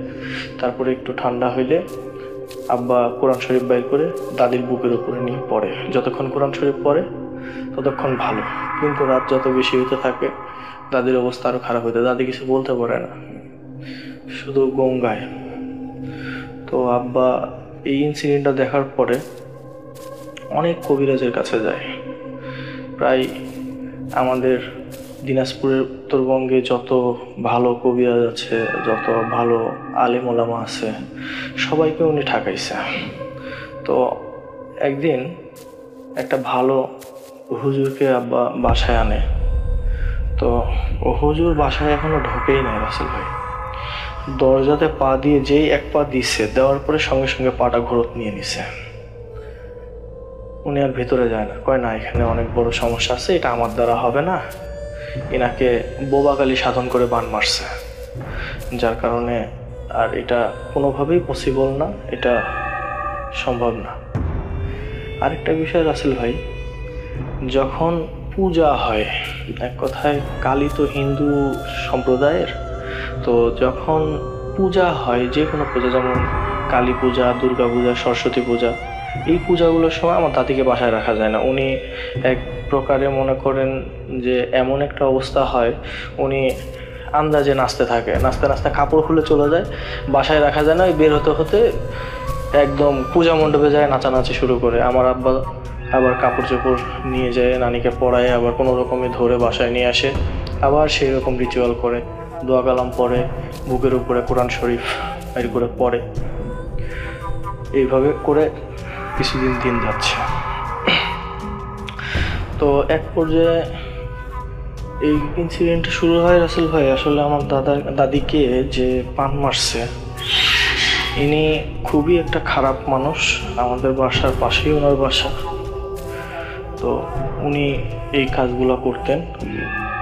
আসলে উনি আমার দাদিকে পছন্দ করতেন। আমার দাদি অমায়িক সুন্দর একটা মানুষ ছিল, উনি ওনাকে পছন্দ করতেন, ওনার সঙ্গে বিয়ে হওয়ার কথা ছিল, কিন্তু বিয়ে হয়নি, যার কারণে উনি এইভাবে বানটা মারছে। তো একদিন কালী পূজার রাতে দাদা আব্বা সবাই হাটে গেছে। ওই দিন সন্ধ্যা থেকে দাদিকে আর ঠিক থাকতে পারে না।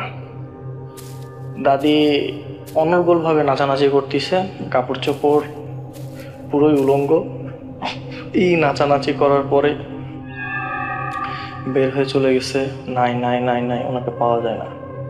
তারপরে আবার আব্বু ওনার চিকিৎসা করতে করতে এক প্রকার উনিও কিছু কিছু রিচুয়াল শিখে গেছিলো, যার কারণে সেই রিচুয়ালগুলো করার পরে দাদিকে আবার সেই বাঁশের ঝাড়ে ফিরে পায়।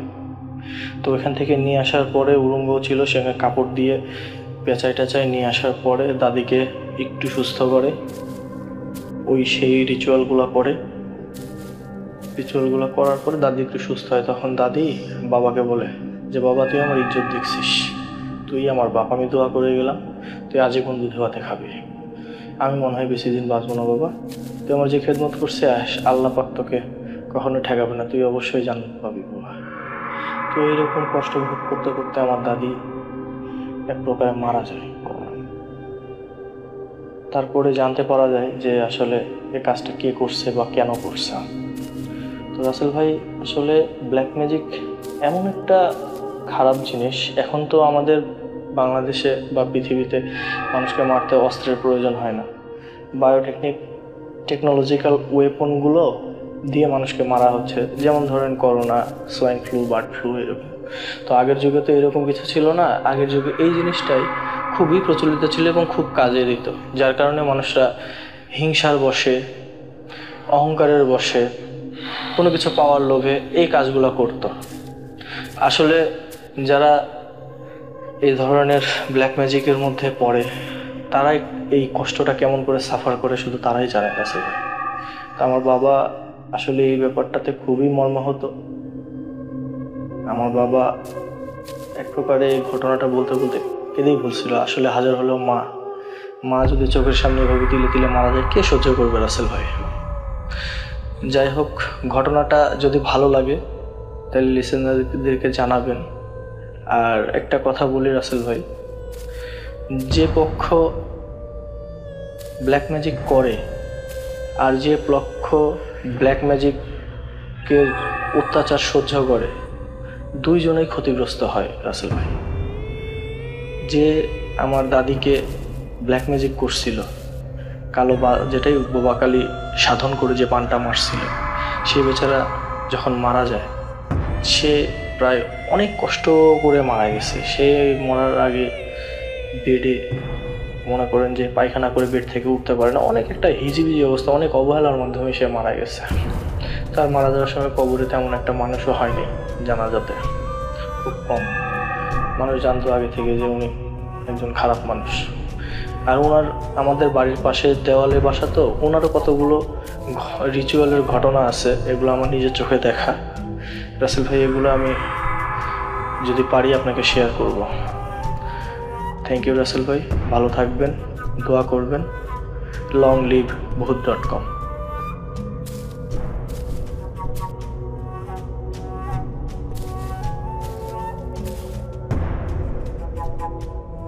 Spirit, be here with me.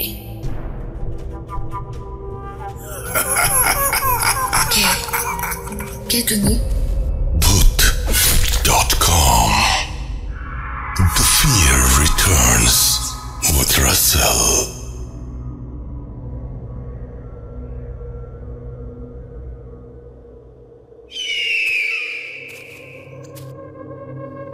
Welcome back. আরও একবার আপনাদের সবাইকে স্বাগত জানাচ্ছি। আমি রাসেল, শুনছেন Bhoot.com। আমাদের ইমেল অ্যাড্রেস হচ্ছে russell.bhoot.com@gmail.com। আপনার নাম, ঠিকানা এবং ফোন নাম্বার সহ আপনার জীবনে ঘুরে যাওয়া বা আপনার জানা সেরা ঘটনা লিখে পাঠিয়ে দিন আমাদের কাছে। ঘটনার শুরুতে অবশ্যই উল্লেখ করুন যে ঘটনাটি আপনি স্টুডিওতে এসে শেয়ার করতে চান, নাকি আপনি চান আপনার ঘটনা আমরা পড়ে শোনাই। আমি বাংলাদেশের বিভিন্ন প্রান্তে ঘুরেছি ঘটনা কালেক্ট করার জন্য, বিভিন্ন জায়গায় মানুষের সাথে কথা বলার জন্য, তাদের কাছ থেকে তাদের ঘটনাগুলো জানার জন্য, এবং প্রতি মুহূর্তেই আমি নতুন নতুন অভিজ্ঞতার সম্মুখীন হয়েছি। আপনার মনে আছে বা আপনার এরকম কোনো ঘটনা কি আপনার জীবনে ঘটেছে কিনা আপনি দেখেন যে আপনি হয়তো কোনো একটা জায়গায় গিয়েছেন, সেখানে গিয়ে আপনি একজনকে জিজ্ঞেস করলেন যাচ্ছে এইখানে যে এত ভয়ঙ্কর একটা জায়গা, হয়তো তিনি নাইট গার্ড, তাকে বললেন যে এই বিল্ডিংটা তো অনেক ঝামেলা আছে, আপনি এখানে গার্ড দেন, আপনার ভয় করে না? বা আপনি কোনো হসপিটালে গেছেন, যিনি লাশ কাটা ঘরে কাজ করেন বা সেই লাশ কাটা ঘরই পাহারা দেন, তাকে হয়তো আপনি জিজ্ঞেস করলেন যে আচ্ছা আপনি যেখানে হাঁটাহাঁটি করেন রাতের বেলা, আপনার ভয় করে না? উত্তরটা খুব সহজ এবং সবার জানা, না, এক সময় করত, এখন আর করে না। প্রতিনিয়ত যখন ঘটনা ঘটে মানুষের জীবনে, তখন সেগুলো তো অভ্যেস হয়ে যায় না? তো মানে আমি এরকম একজন লিসেনার পেয়েছি যার এই ব্যাপারগুলো এখানে অভ্যেস হয়ে গেছে, এখন আর ভয় পান না। আমার তো মাঝে মাঝে মনে হয় যাকে বলেন যে আগে ভয় লাগতো এখন ভয় লাগে না, এটা সেই ধরনের কোনো কারণ হতে পারে। যাই হোক, আমি এই ঘটনাটি প্লে করতে চাই আপনাদের জন্য। এক সময় ভয় পেতেন, এখন ভয় পান না, কিন্তু ঘটনাগুলো চলমান। তার ঘটনা শুনে, চলমান ঘটনা শুনে আপনার কি ভয় লাগে শুনে দেখুন। হ্যালো, আসসালামু আলাইকুম রাসেল ভাই। আশা করি আপনি আল্লাহর অশেষ রহমতে ভালো আছেন এবং সুস্থ আছেন। তো প্রথমেই আপনাকে বা আপনার প্রতি অসংখ্য কৃতজ্ঞতা প্রকাশ করছি, কারণ আপনি এই প্রোগ্রামটা বিগত 10 বছর ধরে সচল রেখেছেন এবং এই মহামারীর মধ্যেও প্রতিটি শুক্রবারে আমাদের ভয়ের জগতে নিয়ে যাচ্ছেন। এই জন্য আপনার প্রতি অসংখ্য ভালোবাসা আমাদের। তো অনেকদিন ধরে ভাবছি ঘটনা পাঠাবো, তো পাঠানো আর হয়নি খুব ব্যস্ততার কারণে। তো আমি এই প্রোগ্রামটা 2016 সাল থেকে শুনি, আমি তখন ক্লাস 7-এ পড়ি। তো প্রথমে আমার পরিচয়টা দিই। আমার নাম মোহাম্মদ মিনহাস, আমার বাড়ি হচ্ছে বরিশাল জেলার মুলাদি উপজেলায়। আমি এবার এসএসসি এক্সাম দিয়েছি। তো আজকে যে ঘটনাটা আপনাদের সাথে শেয়ার করব সেটা আমার নিজে এক্সপিরিয়েন্স করা, আমার ফার্স্ট এক্সপিরিয়েন্স করা ঘটনা, নিজের অভিজ্ঞতা। তো আপনাদের কাছে কেমন লাগবে আমি সেটা জানি না, আমার কাছে প্রচণ্ড ভয় লেগেছে। যখন নিজের সাথে কোনো ঘটনা ঘটে তখন সেই বুঝতে পারে যার সাথে ঘটে। তো রাসেল ভাইয়ের মতো একটা কথা বলতো যে বিশ্বাস করা বা না করা আপনাদের ব্যাপার। যেহেতু voot.com-কে ভালোবাসি, রাসেল ভাইকে ভালোবাসি, সেই ভালোবাসা থেকেই ঘটনা পাঠিয়েছি। এবং এই ঘটনাটা যদি সিলেক্ট হয় তাহলে নেক্সট এপিসোডে অথবা অন্য কোনো সময়ে অবশ্যই ঘটনা পাঠাবো। আমার কাছে প্রচুর ঘটনা আছে, আমার ফ্রেন্ডদের, আমার এলাকার, আমার পরিবারের, আমি অনেক ঘটনা কালেক্ট করেছি। যেহেতু voot.com-কে অনেক ভালোবাসি, এই প্রোগ্রামটা আমি যখন থেকে শুনি তখন থেকে লাইভ শোনার ট্রাই করি। 2-1 এপিসোড মিস গেলে আমি সেগুলো ডাউনলোড করে শুনতাম। তো মাঝখান দিয়ে যখন শুনলাম FM বন্ধ হয়ে গেছে, অনেক কষ্ট পেয়েছিলাম রাসেল ভাই, বিশ্বাস করেন। সো আপনি আবার ব্যাক করেছেন, অনেক খুশি হয়েছি। তো সরাসরি আমি আমার ঘটনায় চলে যাই। আমি যে ঘটনাটা আপনাদের সাথে আজকে শেয়ার করব, এই ঘটনাটা বেসিক্যালি 2017 সালে আমার সাথে ঘটেছে। আমি তখন ক্লাস 8-এ পড়ি। কত তারিখের ঘটনা আমার এক্সাক্ট মনে নাই, তবে মার্চ মাসের ঘটনা, এটা আমার মনে আছে। তো আমরা জানি ওই টাইমে কিন্তু অনেক গরম পড়ে। তো এমনই একদিন বা ঘটনার দিন আমি 4টা বাজে যখন স্কুল ছুটি দেয় আমি বাড়ি আসি। বাড়ি এসে গোসল করে খাওয়া দাওয়া শেষ করে একটু রেস্ট করি। তো তখন আমরা যেটা করতাম সেটা হলো যে, তো আমরা যখন যেহেতু জিএসসি এক্সাম দেব, তো একটু পড়াশোনার প্রেশার বা চাপ বেশি থাকে। তো আমাদের স্কুলে ম্যাথের টিচার একজন ছিল, যেহেতু 9-10 ব্যাচে ওদের পড়ানো লাগতো। তো আমরা স্পেশালভাবে, আমরা ছেলেরা 5 জন, 1 থেকে 5 রুম পর্যন্ত আমরা স্যারের কাছে সন্ধ্যা থেকে মাগরিব থেকে সার পর্যন্ত প্রাইভেট পড়তাম। তো ঘটনার দিন পড়তে যাই, তো আমরা পড়তাছি হঠাৎ মানে অন্ধকার হয়ে যায় এবং মেঘ ডাকছে, বিদ্যুৎ চমকাচ্ছে, বোঝাই যাচ্ছিল যে বৃষ্টি হবে। তো স্যারও ব্যাপারটা বুঝলো এবং স্যার আমাদের বললো তোমরা তাড়াতাড়ি বাড়ি চলে যাও, বৃষ্টি নামবে মনে হয়। তো স্যার ছুটি দিয়ে দিল এবং আমরা বাড়ির উদ্দেশ্যে রওনা দিব। তো আমি একটু বর্ণনা দিই। আমার স্কুল থেকে বাড়ির দূরত্ব প্রায় 10 থেকে 15 মিনিট এবং আমার স্কুল থেকে বের হলেই বাজার, মানে বাজার এবং স্কুল একসাথে অ্যাটাচ করা। তো আমি যখন স্কুল থেকে বাড়ি আসবো তখন আসার পথে আমার হাতের বাম পাশে হচ্ছে খাল এবং হাতের ডান পাশে 3-4 মিনিট হাঁটলে বাড়ি, এরপর শুধু জঙ্গল। তো আমি হাঁটতেছি। তো ঘটনার কিছুদিন আগে নতুন একটি লাশ দাফন করা হয় আমার যাওয়ার পথেই, 10 থেকে 15 দিন আগে, সঠিক আমার মনে নেই, তবে আমার ঘটনার আগে। তো যা হোক, বিদ্যুৎ চমকাচ্ছে, মেঘ ডাকছে, বৃষ্টি তখন হচ্ছিল না। তো আমি যখন 3-4 মিনিট ক্রস করলাম তখন জঙ্গলের কাছাকাছি। তো আমি কবর থেকে একটু দূরে, তখন বেশি না, একটু ডিস্টেন্স দূরে, তখন আমার হাতে লাইট আছে, তবুও বিদ্যুতের ঝলকে আমার চোখটা কবরের দিকে চলে যায়, যেহেতু আমি কাছেই ছিলাম। মানে আমি একবার মনে হলো বা আমি দেখলাম যে কে একজন কবরের পাশে বসে আছে। মানে আমি প্রচন্ড ভয় পেয়ে গেলাম। আমি তাড়াতাড়ি কবরটা ক্রস করলাম।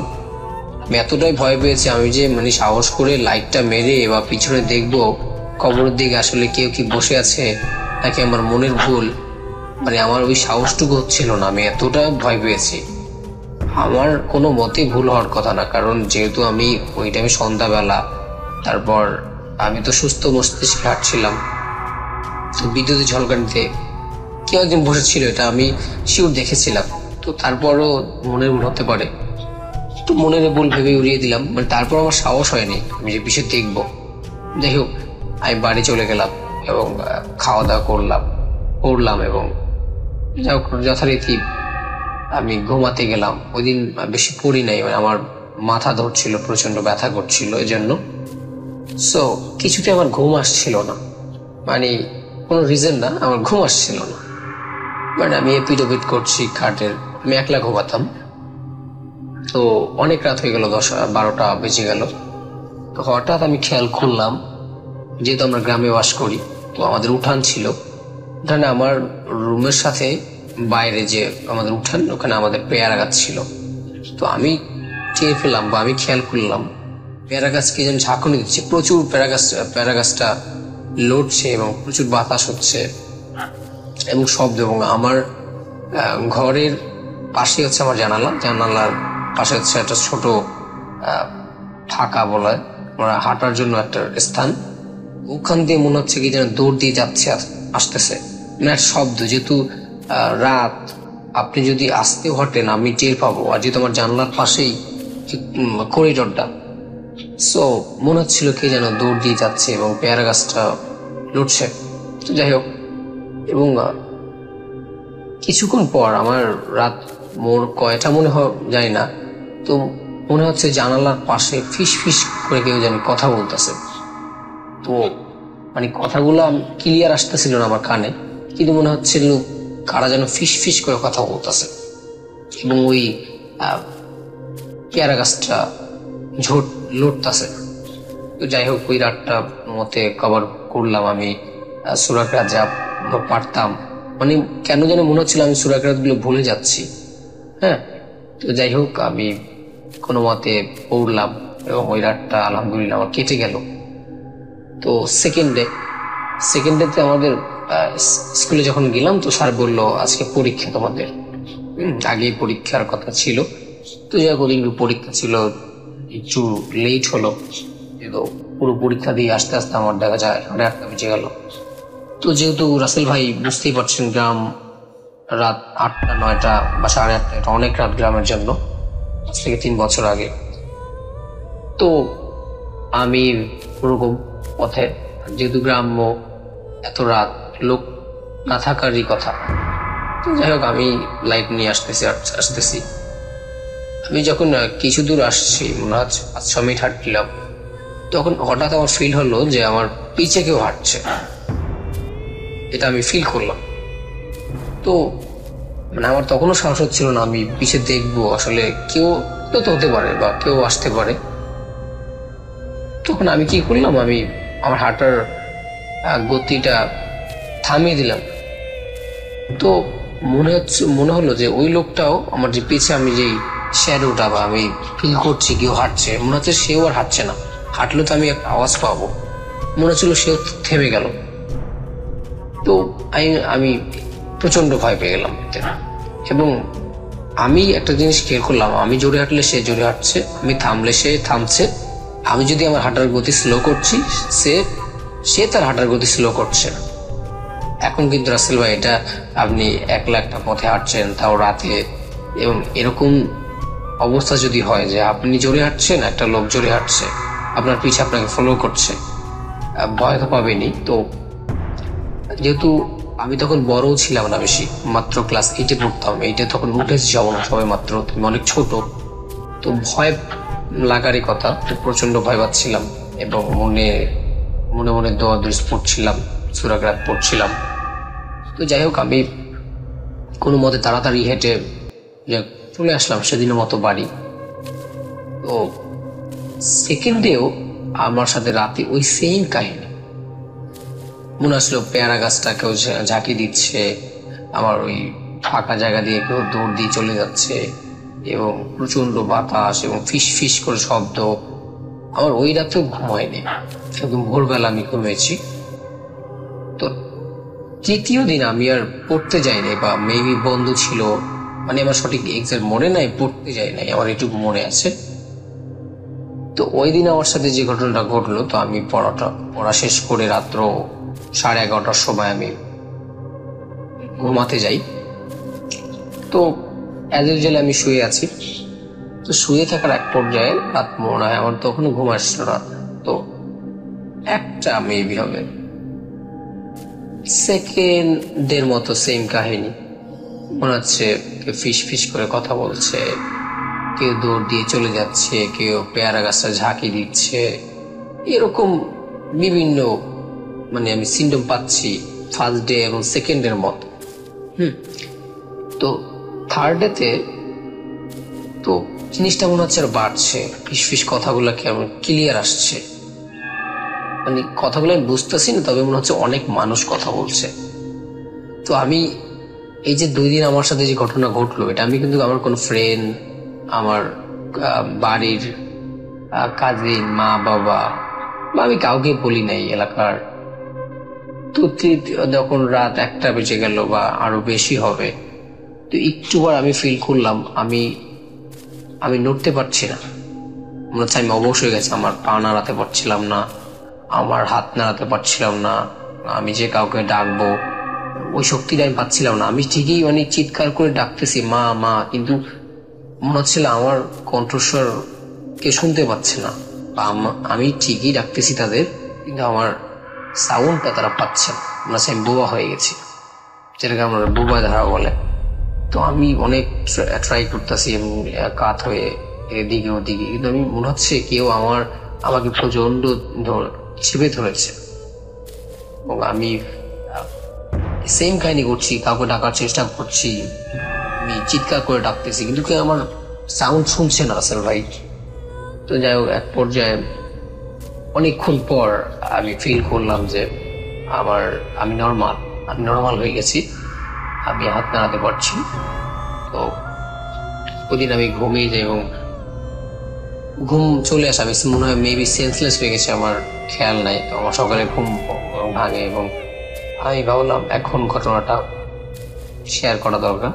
আমি আমার মসজিদের হুজুরের সাথে ঘটনাটা জোহরের সময়, ওদিন স্কুলে যাইনি, আর আমার সাথে ঘটনা ঘটার পর আমি একটু অসুস্থ হয়ে পড়ি, আমার গায়ে জ্বর এসে পড়ে ঘটনার পর। তো আমি জোহরে নামাজের পর আমি আমার মসজিদের হুজুরের কাছে বললাম।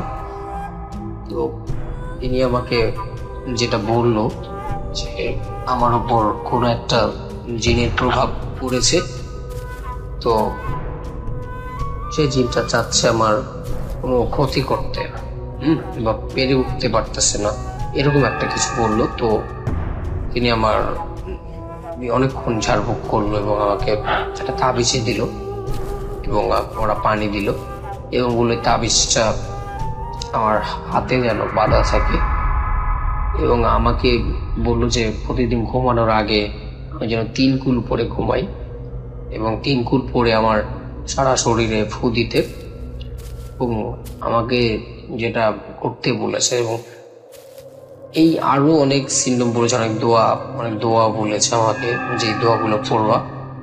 এবং ইনশাল্লাহ রাসেল ভাই, আমি যখন আমার ওই মসজিদের ইমামের যে রীতিগুলো আমাকে বলেছে, আমি যখন ওগুলো ফলো করলাম, পানিগুলো এবং সূরা কিরাত, দোয়া বা তাবিজটা নিলাম, আমার সাথে কাহিনীগুলো আর ঘটছিল না। কিন্তু কিছু কিছু কাহিনী যেরকম মনে হচ্ছে কেউ ফিস ফিস করে কথা বলছে বা কেউ দূর দিয়ে চলে যাচ্ছে, সেগুলো এখনো ঘটে। যেহেতু এটা রাসেল ভাই 3 বছর আগের ঘটনা, এগুলো এখন অভ্যাসে পরিণত হয়ে গেছে। এখন মনে হচ্ছে এটা প্রতিরাতে হবেই। তো এটা দৈনন্দিন একটা রুটিনে আমার হয়ে গেছে এটা। তো ওটা এখন আর ভয় লাগে না, যেহেতু এটা অভ্যাসে পরিণত হয়ে গেছে। তো আমার কাছে ঘটনাটা প্রচণ্ড আমার কাছে অনেক ভয় লেগেছে। আমি প্রথমে যেটা বলেছি, আপনাদের কাছে কেমন লাগে আমি জানি না, তবে যেহেতু আমার নিজের সাথে এটা ঘটেছে, আমার কাছে অনেক কি বলবো, অনেক ভয় পেয়েছি আমি। তো বাকিটা আপনাদের ব্যাপার, আপনাদের কাছে ভালো লাগতে পারে, কারো কাছে নাও লাগতে পারে, সেটা কমপ্লিটলি আপনাদের ব্যাপার। তো আবারও বলছি, যদি ঘটনাটা সিলেক্ট হয় তাহলে আমি নেক্সট এপিসোডে বা অন্য কোনো এপিসোডে আমি আবার ঘটনা পাঠাবো। আমার কাছে অনেক ঘটনা আছে। তো রাসেল ভাইয়ের প্রতি আবারও অসংখ্য ভালোবাসা প্রকাশ করছি। এরকম সুন্দর একটি প্রোগ্রাম তিনি এত বছর ধরে চালু রেখেছেন, এবং ভূত.com এটা দীর্ঘজীবী হোক। এবং রাসেল ভাইকে একটা কথা বলে আমি আমার ঘটনা শেষ করব, যে রাসেল ভাই প্রতিটা জিনিসের নেগেটিভ এবং পজিটিভ দিক আছে। তো হয়তো আপনি এখন আবার এই শোটা চালু করেছেন, হয়তো নেগেটিভ কিছু মানুষ বিভিন্ন কজ দেখাচ্ছে। আমি বলবো, যতদিন পর্যন্ত আপনার কাছে ঘটনা, আমরা যারা শ্রোতা আছি আপনার কাছে ঘটনা পাঠাচ্ছি, ততদিন প্লিজ আপনি কারো কথায় থেমে যাবেন না। আপনি ভূত.com চালু রাখবেন। যেদিন দেখবেন আপনার কাছে ঘটনা কেউ পাঠাচ্ছে না, সেদিন আপনি বন্ধ করে দেবেন প্লিজ। এর আগে আপনি এই ভূত.com বন্ধ করবেন না। এটা একটা রক্তের সাথে মিশে গেছে এই শোটা। এটা প্রতি শুক্রবার না শুনলে মনে হয় ঘুম হয় না। তো অনেক অনেক দোয়া রইল শোর প্রতি, আপনার প্রতি, এবং লিসেনারদের প্রতি রইল ভালোবাসা। এই বলে আমি শেষ করছি আমার ঘটনা। সবাই ভালো থাকবেন। আসসালামু আলাইকুম।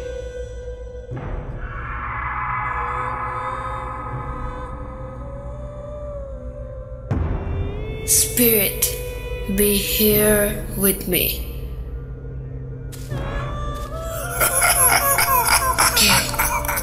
কে তুমি?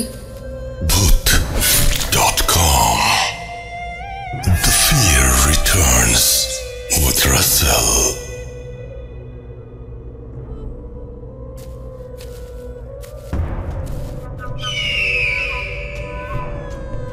Welcome back. আরও একবার আপনাদের সবাইকে স্বাগত জানাচ্ছি। আমি রাসেল। আশা করছি সবাই ভালো আছেন এবং ভালোর দলে আছেন।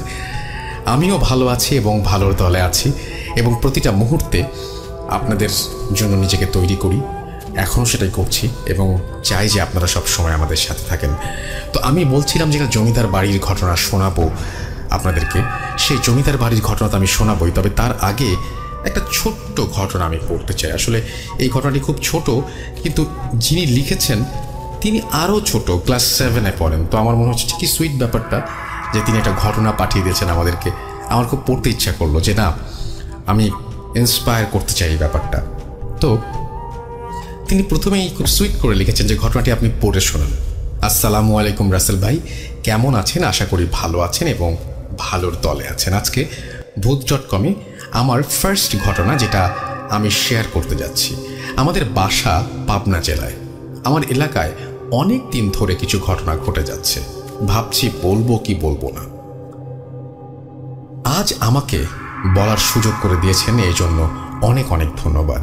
আমার ঘটনা হলো আমার আম্মুর সাথে ঘটে যাওয়া ঘটনা।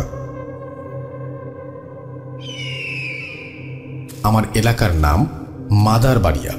এই এলাকায় অনেক অনেক ঘটনা প্রায়ই ঘটে এবং ঘটে যাচ্ছে। কারো না কারো সাথে এই ঘটনাগুলো ঘটতেই থাকে। আমার রিলেটিভসদের সাথেও অনেক ঘটনা ঘটেছে, সেইগুলো আমি পরে বলবো ইনশাল্লাহ। তো আমি মেইন পয়েন্টে চলে আসি।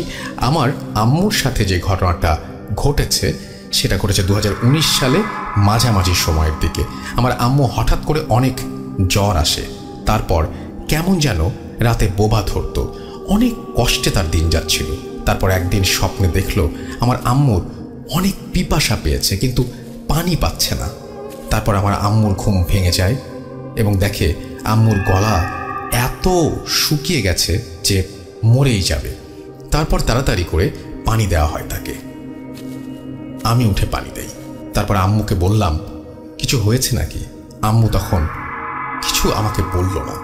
আমার আম্মু একদিন রাতে স্বপ্ন দেখলো যে আমাদের বাড়ির যে মেইন দরজা আছে, ওই দরজা দিয়ে আমার মতো কেউ একজন এসেছে, আর চুল দিয়ে তার রক্ত পড়ছে, কান দিয়ে রক্ত পড়ছে, মুখ দিয়ে রক্ত পড়ছে। তখন আম্মুর ঘুম ভেঙে যায় এবং চিৎকার দিয়ে ওঠে আম্মু। তারপর সব কিছু স্বাভাবিক হয়ে যায়। আর একদিন রাতে আমার আম্মু রাত 12টার মতো সময় হবে ওয়াশরুমে চুল আঁচড়াচ্ছিল।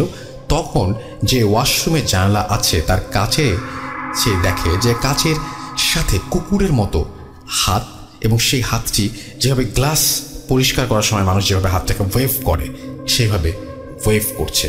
এবং এটার পরে আম্মু যেটা ডিসিশন নেয় সেটা হচ্ছে পরদিন থেকে হুজুর নিয়ে আসেন এবং তাদের বাসায় হুজুর আসে। হুজুর বলল যে এই বাসায় একটা প্রবলেম আছে, আমি কিছু আমল দিয়ে যাচ্ছি, আপনি সেটা যথারীতি পালন করবেন। তারপর ওই হুজুর আমার আম্মুকে তাবিজ দেয়। তারপর থেকে আমার আম্মু আজ পর্যন্ত কোনো খারাপ স্বপ্ন বা কিছুই দেখেনি বা তার সাথে কিছু ঘটেনি, এখন খুব ভালো আছে। ঘটনা শেষ করার আগে আরেকটা কথা বলে দিই, আমার আম্মু ওপর বোবা ধরতো অনেক, বাট এখন সব ঠিক আছে। সবাই ভালো থাকবেন, বাড়িতে থাকবেন। আর এটা আমার ফার্স্ট ঘটনা, তাই ভুল ত্রুটি ক্ষমা সুন্দর দৃষ্টি দেখবেন। আল্লাহ হাফেজ। আসিফ আবরার, অপূর্ব, এইজ 15, ক্লাস 7। তারপরে তিনি তার মোবাইল নাম্বার শেয়ার করেছেন, ব্র্যাকেটে লিখেছেন আম্মু হাউসওয়াইফ। এবং আমার মনে হয় যে অনেক ধন্যবাদ। এবং আমি আমার মনে হয় যে একেবারে নতুন ফ্রেশ একজন লিসেনার আমাদের এই আবরার অপূর্ব, আসিফ আবরার অপূর্ব। অনেক অনেক ধন্যবাদ।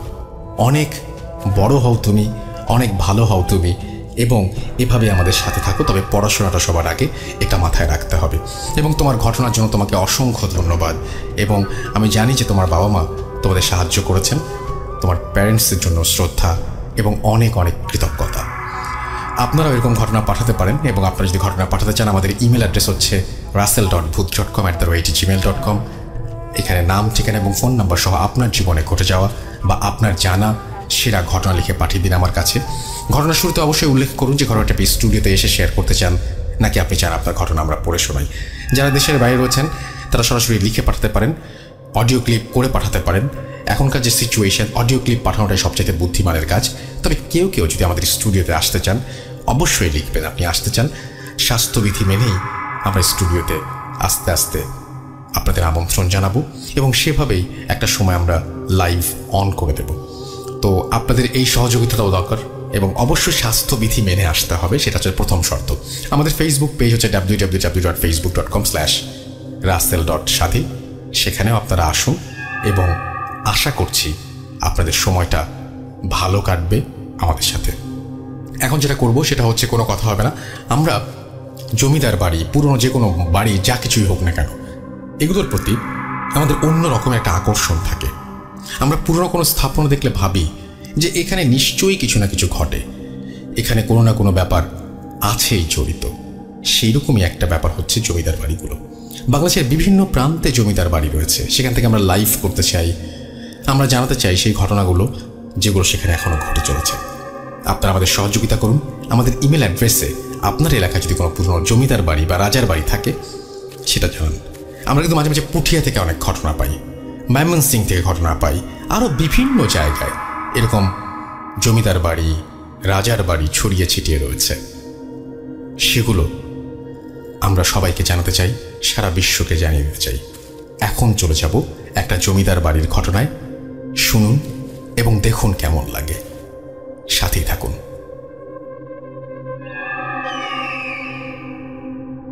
হ্যালো, আসসালামু আলাইকুম। রাসেল ভাই, আশা করি ভালো আছেন।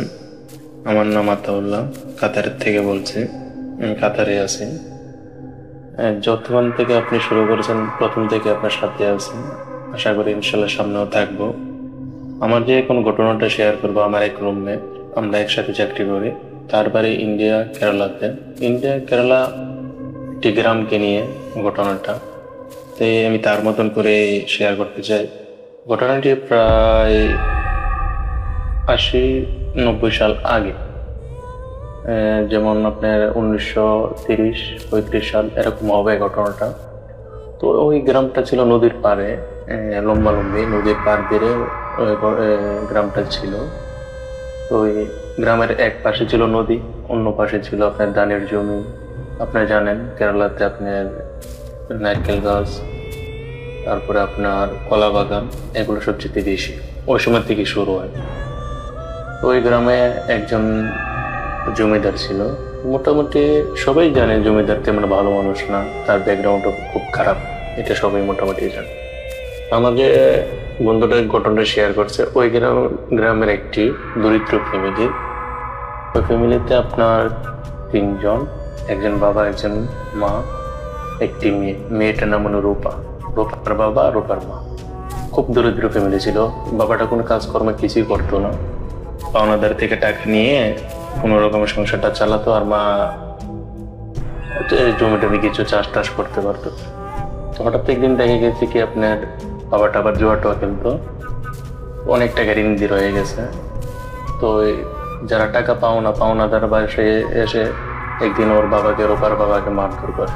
তো মারধর করার পরে ওই দিন রাত্রি থেকেই রূপার বাবাকে আর খুঁজে পাওয়া যায় না। এরকম ভাবে 1 সপ্তাহ হয়ে গেছে। 1 সপ্তাহ হওয়ার পর যারা পাওনাদার, ওনারা তো আর ওয়েট করবে না, তো ওরা এসে আপনার ওদের বাড়ি কিছু জমি ছিল, ওগুলো পুরোটাই দখল ঘিরে নিয়ে গেছে। তো এখন রূপার মা তখন কি করবে? রূপার বয়সে তেমন নয়, 3-4 বছর হবে এরকম। তো ওই রূপার মা চিন্তা করে দেখছে, আমি আর কোথায় যাব, ঠিক আছে একটু জমিদার বাড়িতে যাই, গিয়ে দেখি কোনো কিছু হয় কি না। তো জমিদার বউটা মোটামুটি ভালো ছিল আর কি, তেমন যে ভালো তাও না, মোটামুটি ভালো ছিল। তখন কান্নাকাটি করার পর রূপাকে দেখে, রূপা খুব সুন্দর ছিল, এক ছিল, মেয়ে ছিল, সরি। রূপাকে দেখে মোটামুটি জমিদার খুব পছন্দ করে। ওনারও কোন মেয়ে ছিল, ওনার 3টা ছেলে ছিল। তো এই বলছে যে ঠিক আছে, তাহলে তোমরা থাকো, কাজকর্ম করো আমার বাসাতে, বড় হলে তোমার মেয়েকে আমি বিয়ে দিয়ে দেবো। তো এই আশায় আপনার রূপার মা কাজ শুরু করে। যখন রূপার 12 থেকে 13 বছর হয়, তখন তার মা হঠাৎ করে মারা যায়। তার মা হঠাৎ করে মারা যাওয়ার পরে রূপা খুব কান্নাকাটি করে, যেরকম মা মারা গেলে সন্তান যেটা করে ওইটাই আর কি। কান্নাকাটি করে রূপা আপসেট থাকে। তখন তার 14 বা 13 বছর বয়স সম্ভবত। তো আরো 5টা মারা যাওয়ার পরে জমিদার বড় ছেলের সাথে একটা তার সম্পর্ক করে। সম্পর্ক এককালীন হওয়ার পরে চলতেই আছে। কিছুদিন পরে রূপা বুঝতে পারে সে প্রেগনেন্ট। তখন আপনার জমিদার বড় ছেলেকে একদিন রাতে ছাদের মধ্যে নিয়ে বলতেছে, আমি তো প্রেগনেন্ট, আমাকে তুমি বিয়ে করতে হবে। তুমি যদি আমাকে এখন বিয়ে না করো, আমি সমাজে মুখ দেখাতে পারবো। তখন জমিদার ছেলেটা ওকে একটা আশ্বাস দেয়, ঠিক আছে আমি দেখি আমার মা বাবার সাথে আলাপ করে তোমাকে আমি পরে জানাবো।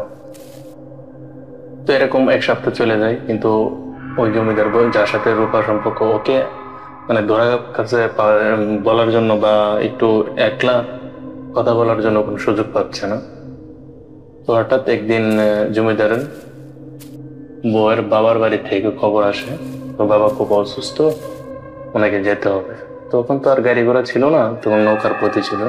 যেতে 3-4 দিন লাগতো, আসতে 3-4 দিন, এরকম 8-10 দিন যাওয়া আসে চলে যায়। তো উনি পরের দিন সকালে রওনা হয় জমিদারের বউ। তখন আপনার ওই দিন রাত্রে আবার রূপা জমিদারের বড় ছেলের সাথে আবার যোগাযোগ করে, ওর সাথে এক সময় আপনার অনেক কথা মার্কেটিং হয়। জমিদার ছেলেকে বলতেছে, দেখো আমি তো একজন জমিদারের ছেলে, আমি যদি তোমাকে বিয়ে করে আমার মা বাবার মান সম্মান থাকবে না, আমি তোমাকে কিছু টাকা পয়সা দিয়ে দিব, তুমি অন্য কোনো জায়গার মধ্যে তোমাকে বিয়ে দিয়ে দেবো, তুমি চলে যাবে এখান থেকে, আমি কিছু টাকা পয়সা। রূপা মানতে রাজি না, ও ওর কাছে বিয়ে করবে। তো এই ঘটনাটা জমিদার কিছুটা বুঝতে পারে, ওদের সাথে কথা বলার সময় জমিদার কিছুটা টের পায়। তো পরের দিন সকালে জমিদার বড় ছেলের সাথে জমিদার কথা বলে, কি ঘটনা কি আসে।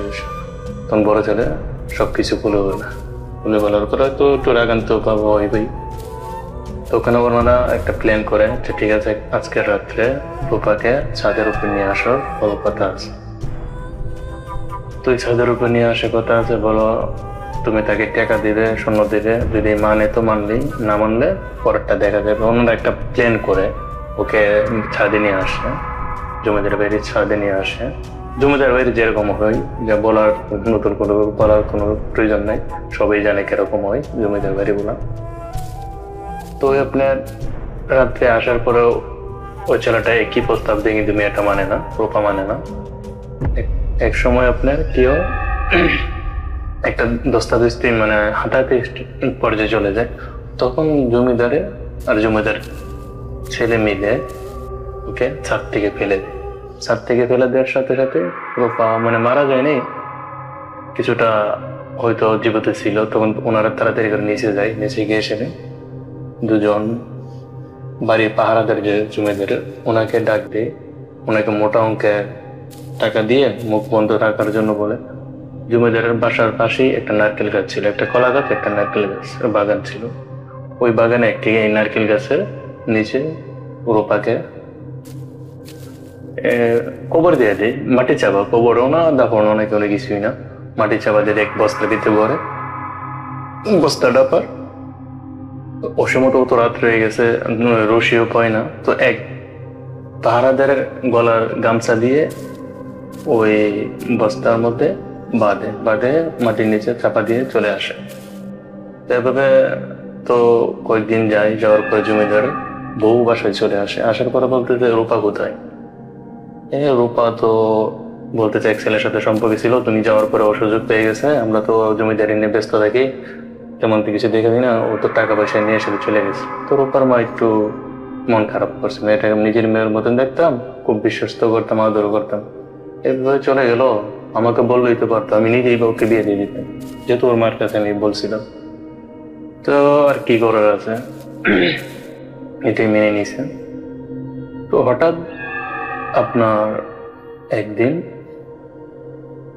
এক তান্ত্রিক আসে, কাপালি এরকম তান্ত্রিক আমার, উনি আসে, আয়সা জমিদারের বাড়িতে আসে। আয়সা বলতেছে এ বাড়িতে খুব খারাপ কিছু হবে, মানে ভবিষ্যৎবাণী বলতেছে এ বাড়িতে খুব খারাপ কিছু হবে। ওনাদেরকে একটা বই দেখাচ্ছে। তো যেহেতু অনেক মহিলা মানুষ, জমিদারের বউ খুব ডরে, যে বলতেছে বাবা কি হয়েছে? বলতেছে তোমাদের খুব খারাপ কিছু হয়েছে এ বাড়িতে। তো ওনারা বলতেছে আমরা কি করতে পারি, তোমাদের ভবিষ্যতে খারাপ যাবে। তখন বলতেছে এটার থেকে বাঁচার জন্য আমরা কি করতে পারি? তো আমি একটু পূজা করে দেবো তোমাদেরকে, আমি ধ্যানে বসবো, কিছু সামান লাগবে। উনি বলতেছে তোমার ফ্যামিলির সবাই কাপড় নিয়ে আসো। কাপড় নিয়ে আসছে, তারপরে আপনার বিভিন্ন ধরনের যেগুলো ইউজ করে এগুলো জিনিস নিয়ে আসার জন্য বলছে। তো উনি এগুলো জিনিস নিয়ে আসছে। আচ্ছা, তিনি একটা ধ্যান শুরু করে বলতেছে আজ থেকে কোনো সমস্যা হবে না, আমি চলে যাই। উনি চলে গেছে। ও তান্ত্রিক হঠাৎ করে যেভাবে এসেছিল হঠাৎ করে চলে গেছে। ওই দিনকার রাত্রে এত তুফান ওই জমিদার বাড়ির মধ্যে, ঝড় তুফান, রাত্রে প্রচুর ঝড় তুফান। এখন বাসার মধ্যে যে জমিদার বাড়িতে যে দুইজন পাহারাদার ছিল, ওনার তো ঝড় বৃষ্টিতে বাড়ি পাহারা দেওয়া সম্ভব না। ওনাদের যে রুমের মধ্যে চলে যায়। তো চলে যাওয়ার পরে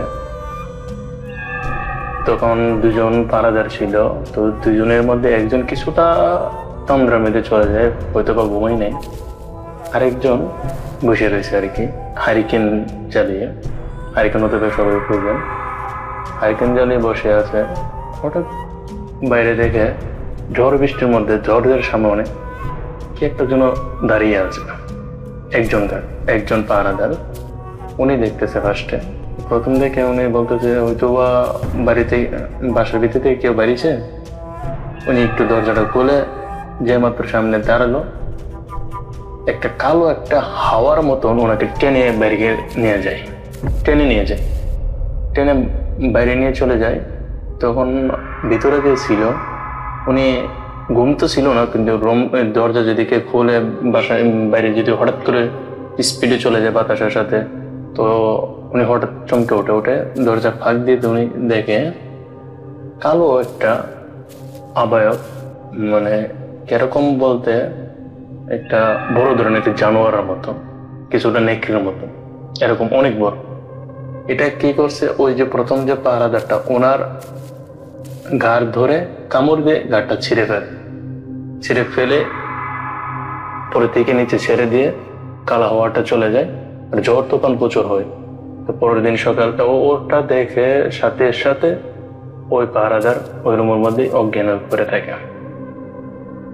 তো পরের দিন সকালে জমিদার বাড়ির সবাই যখন ঘুম থেকে উঠে থাকে এই অবস্থা, বাইরের মধ্যে একটা লাশ, এবং সে লাশটা গলা ছিঁড়া, কে যেন কামড় দিয়ে গলা ছিঁড়ে ফেলছে।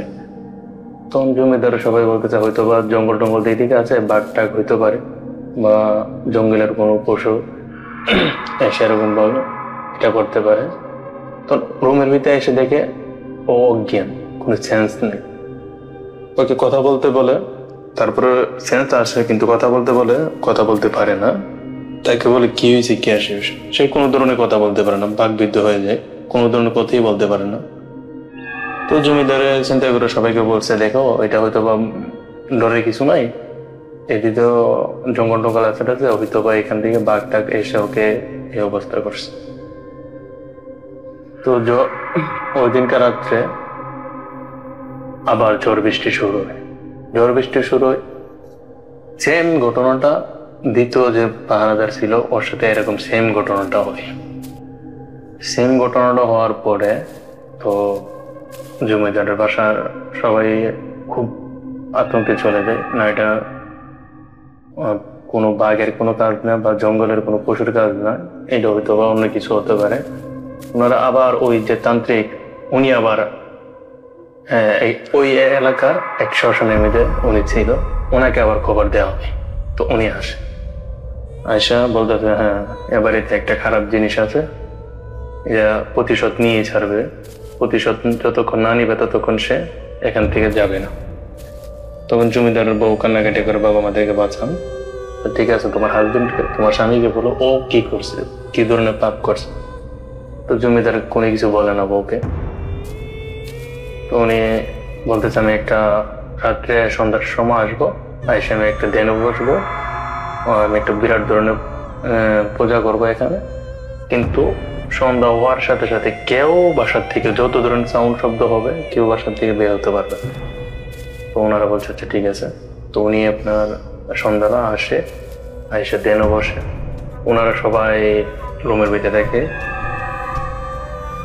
আপনার আবার ঝড় বৃষ্টি নাই কিন্তু ঝড় আসছে, প্রচুর বাতাস, কোনো বৃষ্টি নাই। উনি সন্ধ্যা থেকে সকাল ভোর পর্যন্ত ছিল, কি করছে উনি কাউকে কিছু বলে নাই, না বলে জমিদার বাড়ির বউকে বলে যায় আজ থেকে কোনো সমস্যা নেই, তোমরা খুব ভালো থাকবে, আমি চলে যাই। ওনাকে দান বিকনে দেওয়ার জন্য টাকা পয়সা দেওয়ার জন্য আসছিল, কিন্তু কেউ কিছুই নেই নেই, প্রথমবারে নেই নেই, দ্বিতীয়বার কি নেও নেই, যার কারণে ওনাদের একটু বিশ্বাস হয়ে গেছে না উনি খুব ভালো মানুষ, যদি টাকার জন্য এগুলো করতো তো টাকা নিত, কারণ ওনার টাকা পয়সা কিছু নেই নেই, উনি চলে গেছে। তো এরকম এক সপ্তাহের মতন ভালো ছিল। এক সপ্তাহ পরে হঠাৎ আপনার জমিদার যে বড় ছেলেটা সে রুমের দরজা খুলে বাইরের ছাদের দিকে একটু হাঁটাহাঁটি করার জন্য যাবে, এরকম সময় আপনার শুনে কি নুপুরের একটা আওয়াজ।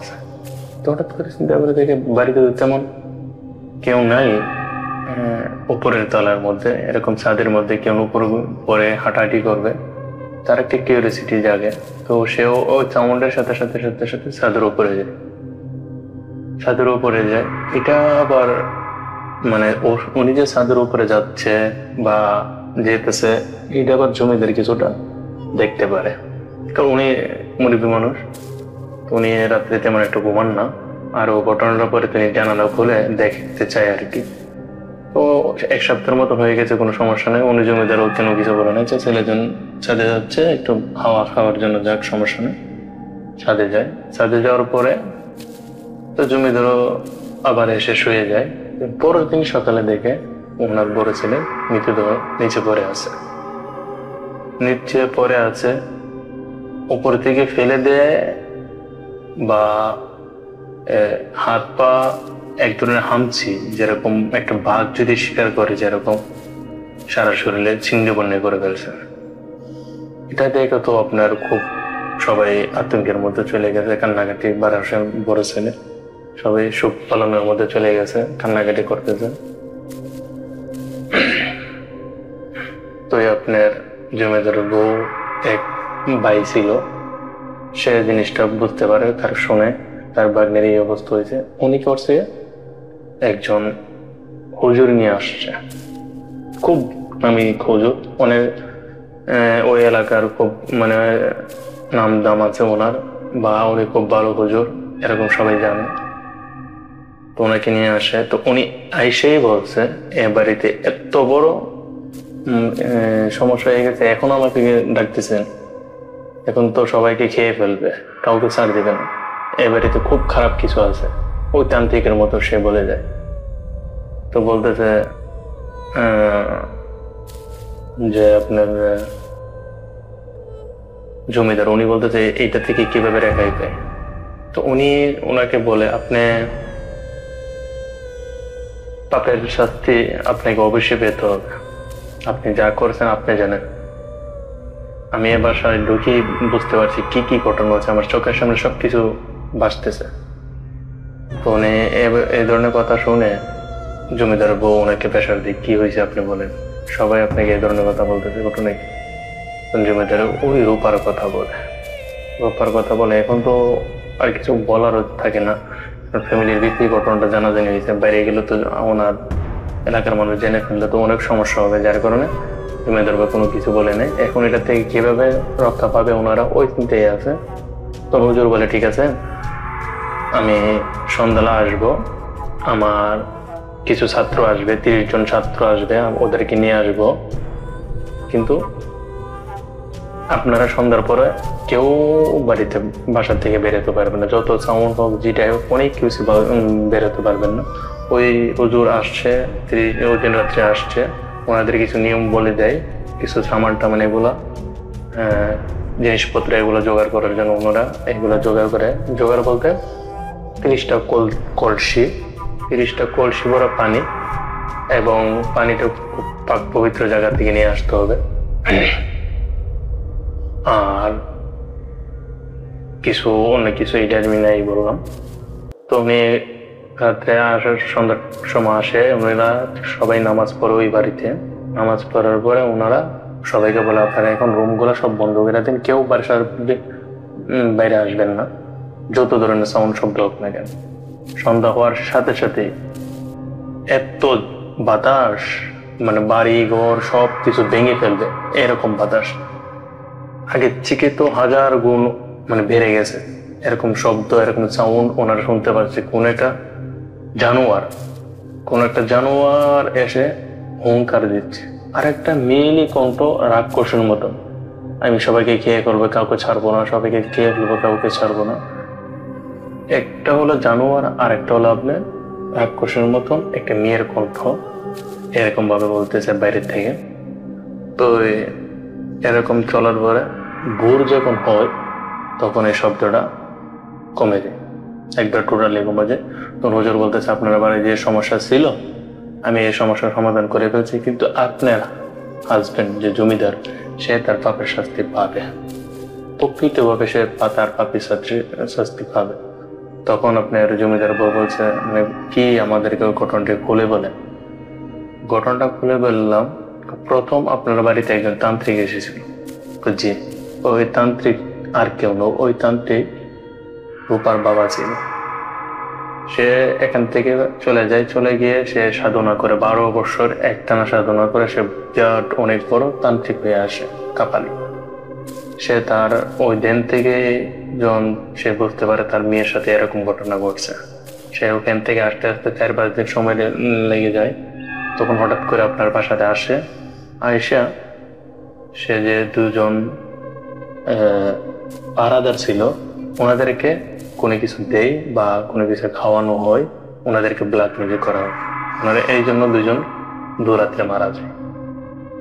আর আপনারা যখন দুরাত্রের পরে ওনার মারা যাওয়ার পর আবার ওকে নিয়ে আসেন, সে আপনাদেরকে প্রথম দিন কিছু কাপড় এগুলা অনেক কিছু আপনাদেরকে থেকে চেয়ে নেয়। এগুলা সব বাসার চারিদিকে এগুলা সে পুঁতে রাখে। এবং আপনারা যে আপনার হাজবেন্ড যে ওই মেয়েটার নারকেল গাছের নিচে দাফন দিয়েছিল, মানে মাটি চাপা দিয়েছিল, সে ওই দিন রাত্রে ওই লাশটা তার মেয়ের মাথার চুল দিয়ে ওখান থেকে নিয়ে আসে, চুলগুলা নিয়ে আসে, আপনাদের কাপড়গুলা দিয়ে সে ব্ল্যাক ম্যাজিক করে ব্ল্যাক ম্যাজিক করে পুরো সব জায়গার মধ্যে 30টা জায়গার মধ্যে সে পুঁতে রাখে, যাতে কোনোভাবে একটা তুলে ফেলে যে আরেকটা নষ্ট না হয়। 30টা জায়গার মধ্যে। তখন বলতে তো আমি 30 জন হাফিজ নিয়ে এসেছি, কলসি নিয়ে এসেছি, ওই 30 জন এক এক পারা কোরআন পরে ওই জায়গার মধ্যে পানি ঢালে। তখন এই জিনিসটা ঠান্ডা হয়, ঠান্ডা হওয়ার পরে সবগুলো আবার মাটি সহ কলসির মধ্যে ভরা হয়। আর ওই মেয়েটা তার শেষ কৃত্রিক মানে দাফন সম্পূর্ণ আপনারা লাশগুলো এখান থেকে তুলে নিয়ে এসে আপনারা ভালো শ্মশানে দাফন করে দিলেন। তখন বলতে 30টা যে কলসি, এই 30টা কলসি ওর সাথে সাথে দাফন করা হবে, এবং যে এরিয়াটাতে তাকে দাফন করাবেন এই এরিয়াটা পুরাটাই পাকা করে দিবেন, যাতে ভবিষ্যতে এগুলা কেউ উঠাতে না পারে। আর ওর বাবা চলে গেছে এখান থেকে, কিন্তু আপনার জমিদার, আপনি যে পাপ করছেন এটার শাস্তি আপনাকে পেতে হবে। তো এই কথা বলে তো হুজুরও সবকিছু আর খুলে কিছু বলে নাই, এগুলো বলে ওই চলে যায়। ঠিক 1 বছর পরে জমিদার প্যারালাইসড হয়ে যায়, প্যারালাইসড হয়ে কিছুটা পাগলের মতন হয়ে যায়। তখন তিনি বলে আমি রক্ত খাবো। আরো 1 বছর মতন বেঁচে দিল। তারপরে সে জমিদার মারা যায়।